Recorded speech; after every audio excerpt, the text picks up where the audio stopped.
നമ്മുടെയൊക്കെ ജീവിതത്തിൽ പിശാച് തരുന്ന ഒരു മടുപ്പുണ്ട്. ഒരു തരം മടുപ്പ്. മടുപ്പ് എന്നൊക്കെ കേട്ടിട്ടുണ്ടോ? അല്ലാത്ത മടുപ്പ് തോന്നുന്നൊക്കെ പറഞ്ഞ് കേട്ടിട്ടുണ്ടോ? ഇപ്പൊ പിള്ളേർക്കൊക്കെ പരീക്ഷയുടെ ഒക്കെ സമയമായി കഴിയുമ്പോൾ പിള്ളേർ വിളിച്ചു കഴിഞ്ഞാൽ പഠിക്കാൻ മടിയാന്ന് പറയും. മാതാപിതാക്കൾ കൂട്ടിക്കൊണ്ട് വരുന്നു. ഇന്നലെ തന്നെ 3-4 കൊണ്ടുവന്നു, ഇന്ന് രാവിലെ കൊണ്ടുവന്നു. കുർബാന കഴിഞ്ഞപ്പോഴേ വെച്ചാൽ പരീക്ഷയൊക്കെ വരുമോ, പഠിക്കാൻ മടിയാച്ച. പഠിക്കാൻ പറഞ്ഞ മടിയ. മടുപ്പ് തോന്നുന്ന അനുഭവം ഇത് നമ്മൾ ശ്രദ്ധിച്ചില്ല എങ്കിൽ ചില ആത്മീയ വിഷയങ്ങളുമായി ബന്ധപ്പെട്ട് ഈ മടുപ്പിൽ നമ്മൾ തുറന്നാൽ, ഇത് നമ്മുടെ ജീവിതത്തിന്റെ ഭാഗമാകാൻ അനുവദിച്ചാൽ സംഭവിക്കും നമ്മുടെ ആത്മരക്ഷ വരെ അപകടത്തിലാകാൻ സാധ്യതയുണ്ട്. ഹല്ലേലൂയ.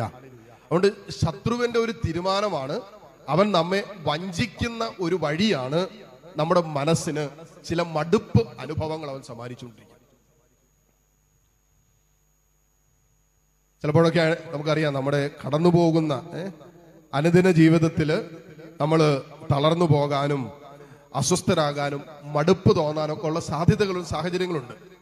അങ്ങനെ നമ്മുടെ ജീവിതത്തിൽ ശ്രദ്ധിക്കേണ്ട ചില മേഖലകളാണ് ഇന്ന് നമ്മൾ വചനത്തിലൂടെ കേൾക്കാൻ പോകുന്നത്. അതായത് നമ്മുടെ മനസ്സിനെ മടുപ്പിക്കാൻ സാധ്യതയുള്ള, അതായത് ശത്രു ചില വിത്തുകൾ നമ്മുടെ മനസ്സിലേക്ക് വിതച്ചിട്ട് നമ്മുടെ മനസ്സിനെ മടുപ്പിക്കും ചില വിഷയം. അപ്പോൾ നമ്മൾ എന്ത് ചെയ്യും?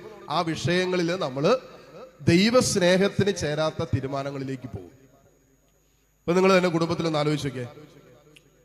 ആരെങ്കിലൊക്കെ നിങ്ങളുടെ കുടുംബാംഗങ്ങളെയോ നിങ്ങളുടെ ജീവിത പങ്കാളിയോ മക്കളെയോ മാതാപിതാക്കളെയോ ഒക്കെ നിങ്ങൾ രോഗികളാണെന്ന് വിചാരിക്കുക, പ്രായമായി എന്ന് കരുതുക, അല്ലെങ്കിൽ എന്തെങ്കിലുമൊക്കെ അസ്വസ്ഥതകളുള്ളവരാണെന്ന് കരുതുക. അവരിങ്ങനെ നിങ്ങൾ നിരന്തരമായിട്ട് ശുശ്രൂഷിക്കുകയാണ്, നോക്കിക്കൊണ്ടിരിക്കുക, പരിപാലിച്ചുകൊണ്ടിരിക്കുക. നിങ്ങൾ പരിപാലിക്കുന്ന ആ വ്യക്തിയിൽ നിന്നും ഒരല്പം പോലും നല്ല വാക്കോ സ്നേഹമോ അല്ലെങ്കിൽ ഏതെങ്കിലും തരത്തിലുള്ള അനുകൂലമായൊരു പ്രത്യുത്തരം നിങ്ങൾക്ക് കിട്ടിയില്ല എങ്കിൽ കുറച്ച് നാൾ കഴിയുമ്പോൾ നിങ്ങൾ എന്നാ പറയും? നിങ്ങൾ ചുമ്മാ പറയരുത്. ഇപ്പൊ ഞാൻ മടുപ്പെന്ന് പറഞ്ഞുകൊണ്ട് പറയരുത്. നിങ്ങൾക്കാണ് ഈ അനുഭവമെങ്കിൽ നിങ്ങൾക്ക് എന്ത് ഫീൽ ചെയ്യും അത് പറഞ്ഞാൽ മതി. എത്രയോ പേര് വെച്ചാ മടുത്തച്ച, ഇയാളുടെ കൂടെ പൊറുതി, അങ്ങനെ പറഞ്ഞിട്ടുണ്ട് പലര്. ഇയാളുടെ കൂടെയുള്ള പൊറുതി മടുത്ത് ഇല്ലേ? നിങ്ങൾ പറയുന്നില്ലെങ്കിൽ നിങ്ങൾ പറഞ്ഞു കേട്ടിട്ടുണ്ടാവുമല്ലോ. എന്തുകൊണ്ടാ മടുത്തേ? എന്നുവെച്ചാ ഈ മക്കളോട് പറഞ്ഞ് പറഞ്ഞ് പറഞ്ഞ് പറഞ്ഞ് പറയാറില്ലേ? ഉപദേശിച്ച് മടുത്ത നിങ്ങൾ പറഞ്ഞിട്ടില്ലേ?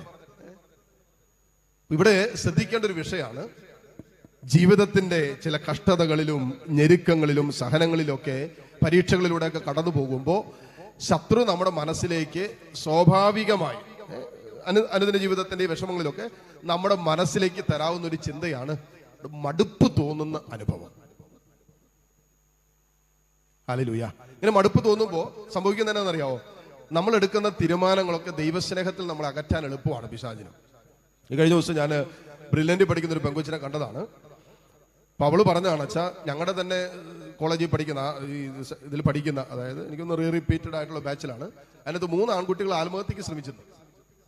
പ്രഷറേ, ടെൻഷൻ കൂടിയിട്ട്. എന്നിട്ട് അവരെ സ്വാഭാവികമായിട്ട് അവർക്ക് ഇൻസ്റ്റിറ്റ്യൂഷനിൽ നിർത്താൻ പറ്റുന്നതുകൊണ്ട് അവർ വീട്ടിലേക്ക് പറഞ്ഞു വിട്ടു. പെൺകുട്ടികളല്ല, ആൺകുട്ടികൾ. ഒരു പയ്യന് ടെൻഷനായിട്ട് ഉറങ്ങാൻ പറ്റുന്നില്ല. 1 മണിക്കൂറാണ് രാത്രി മാക്സിമം ഉറങ്ങുന്നത്. അവർ ചെയ്തേക്കുന്നത് എന്താണെന്നറിയാവോ? ക്ലാസ് കഴിഞ്ഞാൽ അവന് നേരെ ഹോസ്പിറ്റലിൽ കൊണ്ടുപോകും. എന്നിട്ട് രാത്രി സെഡേഷൻ കൊടുത്ത് രാത്രി ഉറക്കും. പിറ്റേ ദിവസം ഹോസ്പിറ്റലിൽ നിന്നാണ് കോളേജിലേക്ക് കൊണ്ടുവരുന്നത്. നോക്കി അവസ്ഥ നോക്കി. ഇവിടെ നമ്മൾ ബ്രില്യന്റ് ആണെങ്കിൽ നോർത്തിലേക്കൊക്കെ പോകുന്ന ഇൻസ്റ്റിറ്റ്യൂഷനാണ് അവിടെ ഫേമസ് ആയിട്ട്. അവിടെ പറഞ്ഞതെന്ന് അറിയാവോ? അവിടെ ഈ കഴിഞ്ഞ ദിവസങ്ങളിൽ നാളുകളിലായിട്ട് 26-ലധികം കുട്ടികളാണ് ആത്മഹത്യക്ക് ശ്രമിച്ചിട്ട് ഇപ്പൊ ഒരു ഫാനൊക്കെ ഗ്രില്ലിട്ട് വെച്ചേക്കുവാന്ന് പറഞ്ഞു. ആ സ്ഥലത്തിന്റെ പേര് ഞാൻ മറന്നു. ഫാനുകള് ഗ്രില്ലിട്ട് വെച്ചേക്കുക. എന്തിനാ ഫാൻ ഗ്രില്ലിട്ട് വെക്കുന്നത്?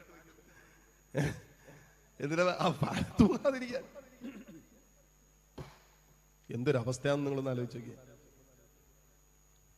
എന്തുകൊണ്ടാണ് ഒരുവൻ ഇങ്ങനെ നമ്മളിപ്പോ പ്രായമായവരെ കുറിച്ചൊന്നുമല്ല ഞാൻ പറയുന്നത്, ദാമ്പത്യ ജീവിതം തകർന്നു പോയവരെ കുറിച്ചല്ല ഞാൻ ഈ പറഞ്ഞുകൊണ്ടിരിക്കുന്നത്. വിവാഹ ജീവിതത്തിൽ അസ്വസ്ഥ ഉണ്ടായതോ മക്കളിൽ നിന്നും പ്രശ്നങ്ങൾ ഉണ്ടായ വിഷയങ്ങളെ കുറിച്ചോ ഒന്നല്ല, അല്ലെങ്കിൽ ജീവിത പങ്കാളി കുടിച്ചിട്ട് വന്ന് നല്ല കിണ്ടൻ ഇടി തരുന്ന ഭാര്യയെ കുറിച്ച് അവളുടെ അവസ്ഥയെ കുറിച്ചൊന്നല്ല ഞാൻ ഈ പറഞ്ഞുകൊണ്ടിരിക്കുന്നത്. പഠിച്ചുകൊണ്ടിരിക്കുന്ന പിള്ളേരുടെ കാര്യം ഞാൻ ഈ പറയുന്നത്. മടുപ്പ് തോന്നും. അതായത് ജീവിതത്തോട് മടുപ്പ് തോന്നുക. കാരണം എന്താ? ചിലപ്പോൾ പരീക്ഷയുടെ പ്രഷർ ആയിരിക്കാം, മാതാപിതാക്കളുടെ എക്സ്പെക്ടേഷൻ ആയിരിക്കാം, ഭാവിയെക്കുറിച്ചുള്ള ടെൻഷൻ ആയിരിക്കാം, കിട്ടുമെന്നുള്ള ആശങ്കകൾ, ആകുലതകളൊക്കെ ആയിരിക്കാം.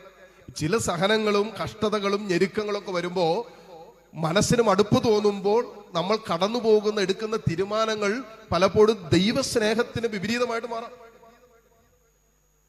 അതുകൊണ്ട് അനുദിന ജീവിതത്തിന്റെ അനുഭവങ്ങളിൽ നമ്മൾ മടുപ്പ് തോന്നാതിരിക്കാൻ പ്രത്യേകം ശ്രദ്ധിക്കണം. കാരണം ചില ജീവിത അനുഭവങ്ങളിൽ നമുക്ക് നിയന്ത്രണമില്ല.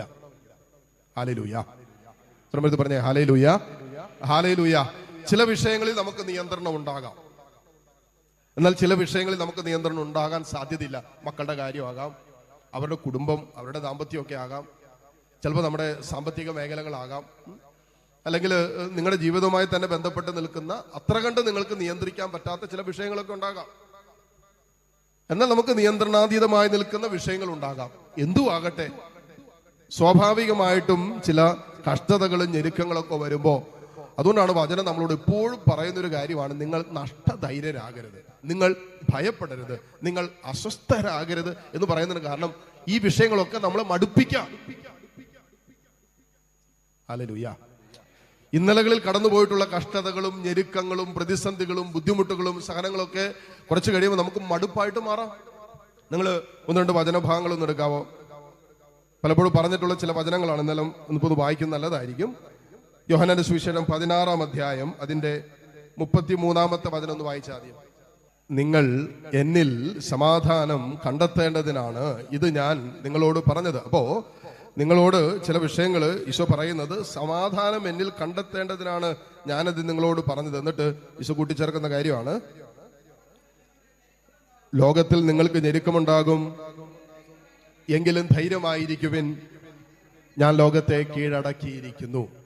അപ്പൊ ഞെരുക്കങ്ങൾ ഉണ്ടാകുമ്പോൾ, അസ്വസ്ഥതകൾ ഉണ്ടാകുമ്പോൾ, കഷ്ടതകളൊക്കെ ഉണ്ടാകുമ്പോൾ, പ്രലോഭനങ്ങൾ സഹനങ്ങളൊക്കെ വരുമ്പോൾ മനസ്സിൽ മടുപ്പ് തോന്നാതിരിക്കാൻ ശ്രദ്ധിക്കണം. അതുകൊണ്ടാണ് കർത്താവ് നിങ്ങൾ ധൈര്യമായിരിക്കുക, അസ്വസ്ഥരാകല്ലേ, ഡിസ്റ്റർബ്ഡ് ആകല്ലേ. നിങ്ങൾ വിലാപങ്ങളുടെ പുസ്തകം അതിന്റെ 2-ാം അധ്യായം എടുത്ത്, വിലാപങ്ങളുടെ പുസ്തകം 3-ാം അധ്യായം എടുത്ത്, 3-ാം അധ്യായം അതിന്റെ ഒരു 17 മുതലുള്ള വചനങ്ങളൊന്ന് വായിക്കാമോ? 17 മുതൽ. എന്റെ ആത്മാവിന് സ്വസ്ഥതയില്ല, സന്തോഷം എന്തെന്ന് ഞാൻ മറന്നു. വായിച്ചോ? അതുകൊണ്ട് എന്റെ ശക്തിയും കർത്താവിലുള്ള പ്രത്യാശയും പൊയ്പോയെന്ന് ഞാൻ വിലപിക്കുന്നു. നോക്കണേ, ഒരു മനസ്സ് മടുത്ത ഒരു ജീവിതത്തിന്റെ വാക്കുകളാണ് കേട്ടുകൊണ്ടിരിക്കുന്നത്. പറയാണ്, എന്റെ ആത്മാവിന് ഒരു സ്വസ്ഥതയില്ല. അച്ഛാ, ഈ വീട്ടിൽ ഒരു സ്വസ്ഥതയില്ല അച്ഛാ, ഒരു സമാധാനമില്ല, എത്ര നാളായി, ഒന്നും ശരിയാകുന്നില്ല അച്ഛാ, എത്ര വർഷമായി, ഒന്നും അങ്ങോട്ട് ശരിയാകുന്നില്ല, ഒരു സ്വസ്ഥതയില്ല അച്ഛാ, ഒരു സമാധാനമില്ല. ഇവിടെ പറയുകയാണ്, വിലാപങ്ങളുടെ പുസ്തകം പറയാണ്, എന്റെ ആത്മാവിന് സ്വസ്ഥതയില്ല, സന്തോഷം എന്തെന്ന് ഞാൻ മറന്നു. ചിലരുടെ അനുഭവമാണ് വചനം പറയുന്നത്, സന്തോഷം എന്തെന്ന് മറന്നു. സന്തോഷിച്ചിട്ട് നാളുകളായി, വർഷങ്ങളായി. ചിലവരല്ല അച്ഛാ, വിവാഹം കഴിഞ്ഞിട്ട് ഇന്ന് വരെ സന്തോഷിക്കാൻ പറ്റിയിട്ടില്ല, മനസ്സ് തുറന്നൊന്നും ചിരിക്കാൻ പോലും പറ്റിയിട്ടില്ല എന്ന് പറയുന്നവരുണ്ട്. എന്നിട്ട് വചനം പറയാണ്, അതുകൊണ്ട് എന്റെ ശക്തിയും കർത്താവിലുള്ള പ്രത്യാശയും പൊയ്പോയെന്ന് ഞാൻ വിലപിക്കുന്നു. പ്രത്യാശ പോകുന്ന പറഞ്ഞാൽ മനസ്സിന്റെ ഫലം പോകാന്നുള്ളതാണ്. കർത്താവിലുള്ള പ്രതീക്ഷയൊക്കെ നഷ്ടപ്പെട്ടു, അതായത് മടുത്തു, ഒരു മടുപ്പ് അനുഭവപ്പെടുന്ന അനുഭവം. എന്നിട്ട് പറയാണ്, അതിന് കാരണം പറയാണ്, എന്റെ കഷ്ടതയുടെയും എന്റെ അലച്ചിലിന്റെയും ഓർമ്മ കൈപ്പേറിയ വിഷമാണ്, അതിനെപ്പറ്റി നിരന്തരം ചിന്തിച്ച് എന്റെ മനം തകരുന്നു. ഈ കഷ്ടതയുടെയും ക്ലേശത്തിന്റെയും ദുഃഖത്തിന്റെയൊക്കെ ഓർമ്മ മനസ്സിൽ കിടക്കുന്നതുകൊണ്ട് ഇതേക്കുറിച്ച് ഇങ്ങനെ നിരന്തരം ഓർമ്മിച്ചും ചിന്തിച്ചും ആലോചിച്ചൊക്കെ എന്റെ മനസ്സ് തളരുക, എന്റെ മനസ്സിന്റെ ഫലം പോവാ. നമ്മുടെ ശരീരത്തിന്റെ ആരോഗ്യം കുറയുമ്പോൾ സ്വാഭാവികമായിട്ടും മനസ്സിന്റെ ആരോഗ്യം കുറയും. പ്രായമാകുമ്പോൾ മനസ്സിന്റെ ആരോഗ്യം കുറയും. എന്നാൽ നമ്മൾ മനസ്സിലാക്കിയിരിക്കേണ്ട ഒരു വിഷയം, ശരീരത്തിന് ആരോഗ്യം ഉള്ളപ്പോൾ തന്നെ ചിലരുടെ മനസ്സിന്റെ ബലം കുറഞ്ഞു പോകാറുണ്ട്. അതിനുള്ളൊരു കാരണം പറയാണ്, എന്റെ കഷ്ടതയുടെയും എന്റെ കഷ്ടപ്പാടിന്റെയും ദാരിദ്ര്യത്തിന്റെയും പട്ടിണിയുടെയും വേദനയുടെയും മുറിവേറ്റ അനുഭവങ്ങളുടെയും തിരസ്കരണത്തിന്റെയും ഒറ്റപ്പെടലിന്റെയും നഷ്ടബോധത്തിന്റെയും ഒക്കെ ഓർമ്മകളുണ്ടല്ലോ, ഇത് കൈപ്പേറിയ അനുഭവമായിട്ട് മനസ്സിൽ കിടക്കുക. അതേക്കുറിച്ച് ഇങ്ങനെ രാവും പകലും ആലോചിച്ച് ചിന്തിച്ച് ഭാരപ്പെട്ട് അസ്വസ്ഥപ്പെട്ട് പറയാണ്, എന്റെ ആത്മാവിനൊന്നും സ്വസ്ഥതയില്ല, എനിക്ക് പ്രത്യാശയില്ല, എനിക്ക് പ്രതീക്ഷയില്ല, എല്ലാം പോയിന്ന്, എല്ലാം പോയിന്ന്. അത് ആത്മാവിലും മനസ്സിലൊക്കെ ഒരു മടുപ്പ് തോന്നുന്ന അനുഭവമാണ് പറയുന്നത്. എന്നിട്ട് പറയാണ്, അവസാനം കൂട്ടിച്ചേർക്കുകയാണ്, എന്നാൽ ഒരു കാര്യം ഞാൻ ഓർമ്മിക്കുന്നു, അതെനിക്ക് പ്രത്യാശ നൽകുന്നു. അതെന്താണ്?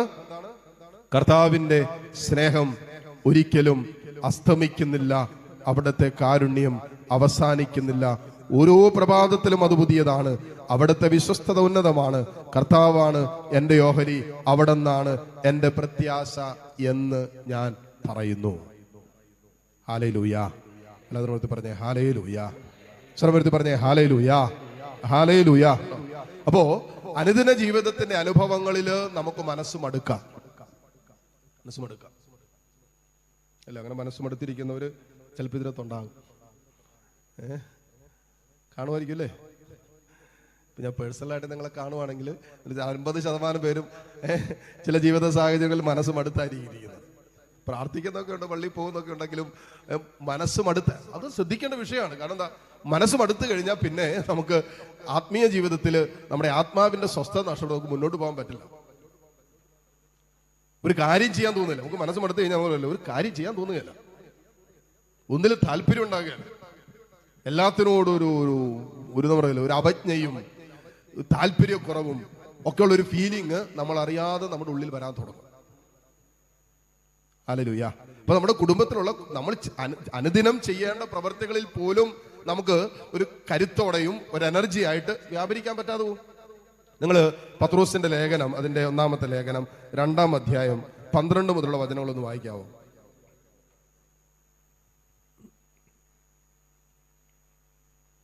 ഒന്ന് പത്രോസ് 4:12 ക്രിസ്തീയ സഹനത്തെ കുറിച്ച് പറയും. ചില വേദനകള്, പരീക്ഷകളെ കുറിച്ചൊക്കെ പറയുക.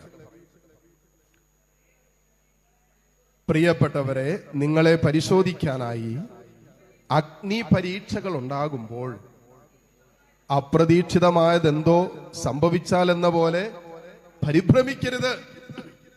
അവിടെയും പറയുന്നുണ്ടോ? പരീക്ഷകൾ ഉണ്ടാകുമ്പോൾ പരിഭ്രമിക്കരുത്, നിങ്ങൾ അസ്വസ്ഥരാകരുത്. എന്നിട്ട് പറയാണ്, ക്രിസ്തുവിന്റെ പീഡകളിൽ നിങ്ങൾ പങ്കുകാരാകുന്നതിൽ ആഹ്ലാദിക്കുവിൻ. അവന്റെ മഹത്വം വെളിപ്പെടുമ്പോൾ നിങ്ങൾ അത്യധികം ആഹ്ലാദിക്കും. ഈ പോയിന്റ് വളരെ ശ്രദ്ധിക്കണം. അനുദിന ജീവിതത്തിന്റെ അനുഭവങ്ങളിൽ മനസ്സ് മടുക്കാനുള്ള സാഹചര്യങ്ങൾ എല്ലാവർക്കും ഉണ്ട്. നിങ്ങൾക്ക് മാത്രമല്ല, എനിക്കുണ്ട്. നമ്മൾ ചില കാര്യങ്ങളൊക്കെ നിരന്തരം ചെയ്തിട്ട് അതിനകത്ത് റിസൾട്ട് കിട്ടാതെ വരുമ്പോൾ, ചില വിഷയങ്ങൾ നമ്മൾ ആഗ്രഹിച്ചതുപോലെ, നമ്മൾ പ്രതീക്ഷിച്ചതുപോലെയൊക്കെ സംഭവിക്കാതെ നടക്കാതൊക്കെ വരുമ്പോൾ നിരന്തരമായി അതിനുവേണ്ടി അധ്വാനിക്കുകയും പ്രാർത്ഥിക്കുകയും ഉപവസിക്കുകയും കണ്ണുനീരൊഴുക്കുകയൊക്കെ ചെയ്തിട്ടും ഒരു മാറ്റം ഇല്ലാതാകുമ്പോൾ നമുക്ക് ചിലപ്പോൾ കുറച്ച് കഴിയുമ്പോൾ മടുക്കും. ഇനിയിപ്പോ എന്നാ അവസാനിപ്പിച്ചേക്കാന്ന് പോലും നമുക്ക് തോന്നാം. അപ്പൊ അങ്ങനെയുള്ള അനുഭവങ്ങളെ നമ്മൾ അതിജീവിക്കേണ്ടതുണ്ട്. ഇങ്ങനെയുള്ള വിഷയങ്ങൾ നമ്മൾ അതിജീവിച്ചില്ല എങ്കിൽ അവിടെ വെച്ച് നമ്മുടെ ജീവിതം സ്റ്റക്കായി, പിന്നെ മുന്നോട്ട് പോകുന്നില്ല. അപ്പൊ അതിനുവേണ്ടി അതിനൊരു പരിഹാര മാർഗം വചനം നമുക്ക് തരുന്നുണ്ട്. എങ്ങനെ ഈ വിഷയത്തെ നമ്മൾ അനുദിന ജീവിതത്തിൽ നമ്മളെ മടുപ്പ് അനുഭവപ്പെടുന്ന അനുഭവങ്ങളിൽ നിന്നും പുറത്തു വരാനായിട്ട് കർത്താവ് തരുന്ന ഒരു വചനഭാഗമുണ്ട്. 2 കോരിന്തോസ് അതിന്റെ 4-ാം അധ്യായം 16 മുതലുള്ള വചനങ്ങളൊന്ന് വായിക്കാവോ? 2 കോരിന്തോസ് 4:16 മുതലുള്ള വചനങ്ങൾ. 2 Corinthians chapter 4 verse 16 onwards. ഞങ്ങൾ ഭഗ്നാശരാകുന്നില്ല. ശ്രദ്ധിച്ചു കേൾക്കണേ.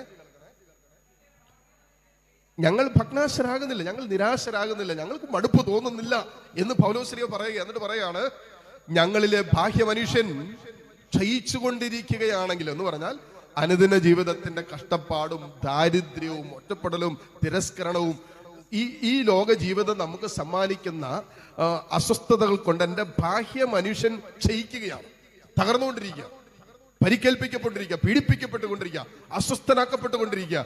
എന്നിരുന്നാലും ആന്തരിക മനുഷ്യൻ അനുദിനം നവീകരിക്കപ്പെടുന്നു. ഈ പ്രതീക്ഷയും പ്രത്യാശയും ഒക്കെ നഷ്ടപ്പെട്ടു പോകുമ്പോ ഈ വചനം നമ്മൾ ഇങ്ങോട്ട് എടുത്ത് വായിക്കണം നിരന്തരം. കാരണം മനസ്സ് മടുക്കുന്ന അനുഭവങ്ങൾ ഉണ്ടാകുന്നേ. നമ്മളാരും അത്ര കണ്ട് ബലമുള്ളവരോ ധൈര്യമുള്ളവരാകണമെന്നില്ല എല്ലാ ജീവിതത്തിന്റെ അനുഭവങ്ങളിലും. അവിടെ പൗലോസ്ലീഹ നമുക്കൊരു വചനം തന്നിട്ടുണ്ട്, കൃത്യമായിട്ട് വചനം തന്നിട്ടുണ്ട്. ഞങ്ങൾ ഇങ്ങനെയൊക്കെ അസ്വസ്ഥതകളും ബാഹ്യ മനുഷ്യൻ പരിക്കേൽക്കുന്ന എല്ലാ അനുഭവങ്ങളും ഉണ്ടാകുമ്പോൾ ഞങ്ങളുടെ ആന്തരിക മനുഷ്യൻ അനുദിനം നവീകരിക്കപ്പെടുന്നതിന് കാരണം പറഞ്ഞതെന്നറിയാവോ? ഈ ലോകത്തിന്റെ ക്ലേശങ്ങൾ നിസ്സാരമാണ്, ക്ഷണികമാണ്. എന്നാൽ വരാനിരിക്കുന്ന മഹത്വം അതെന്ന് നിലനിൽക്കുന്നതാണ്. ഹല്ലേലൂയ. അപ്പൊ ഈ വരാൻ പോകുന്ന, ലഭിക്കാൻ പോകുന്ന ഒരു മഹത്വത്തിലേക്ക് ഇങ്ങനെ കൃത്യമായി ഒരു ദർശനം കിട്ടാത്ത ഒരാൾക്ക് ഈ ലോക ജീവിതത്തിന്റെ ഞെരുക്കങ്ങളൊക്കെ മടുപ്പനുഭവപ്പെടുന്ന അനുഭവങ്ങളിലേക്ക് എത്തിക്കും. ഇത് ക്ഷണികമാണെന്നും നിസ്സാരമാണെന്നും അല്ലെ സങ്കീർത്തകൻ പറഞ്ഞ പോലെ ഏറിയാൽ 70 അല്ലെങ്കിൽ 80 വർഷം.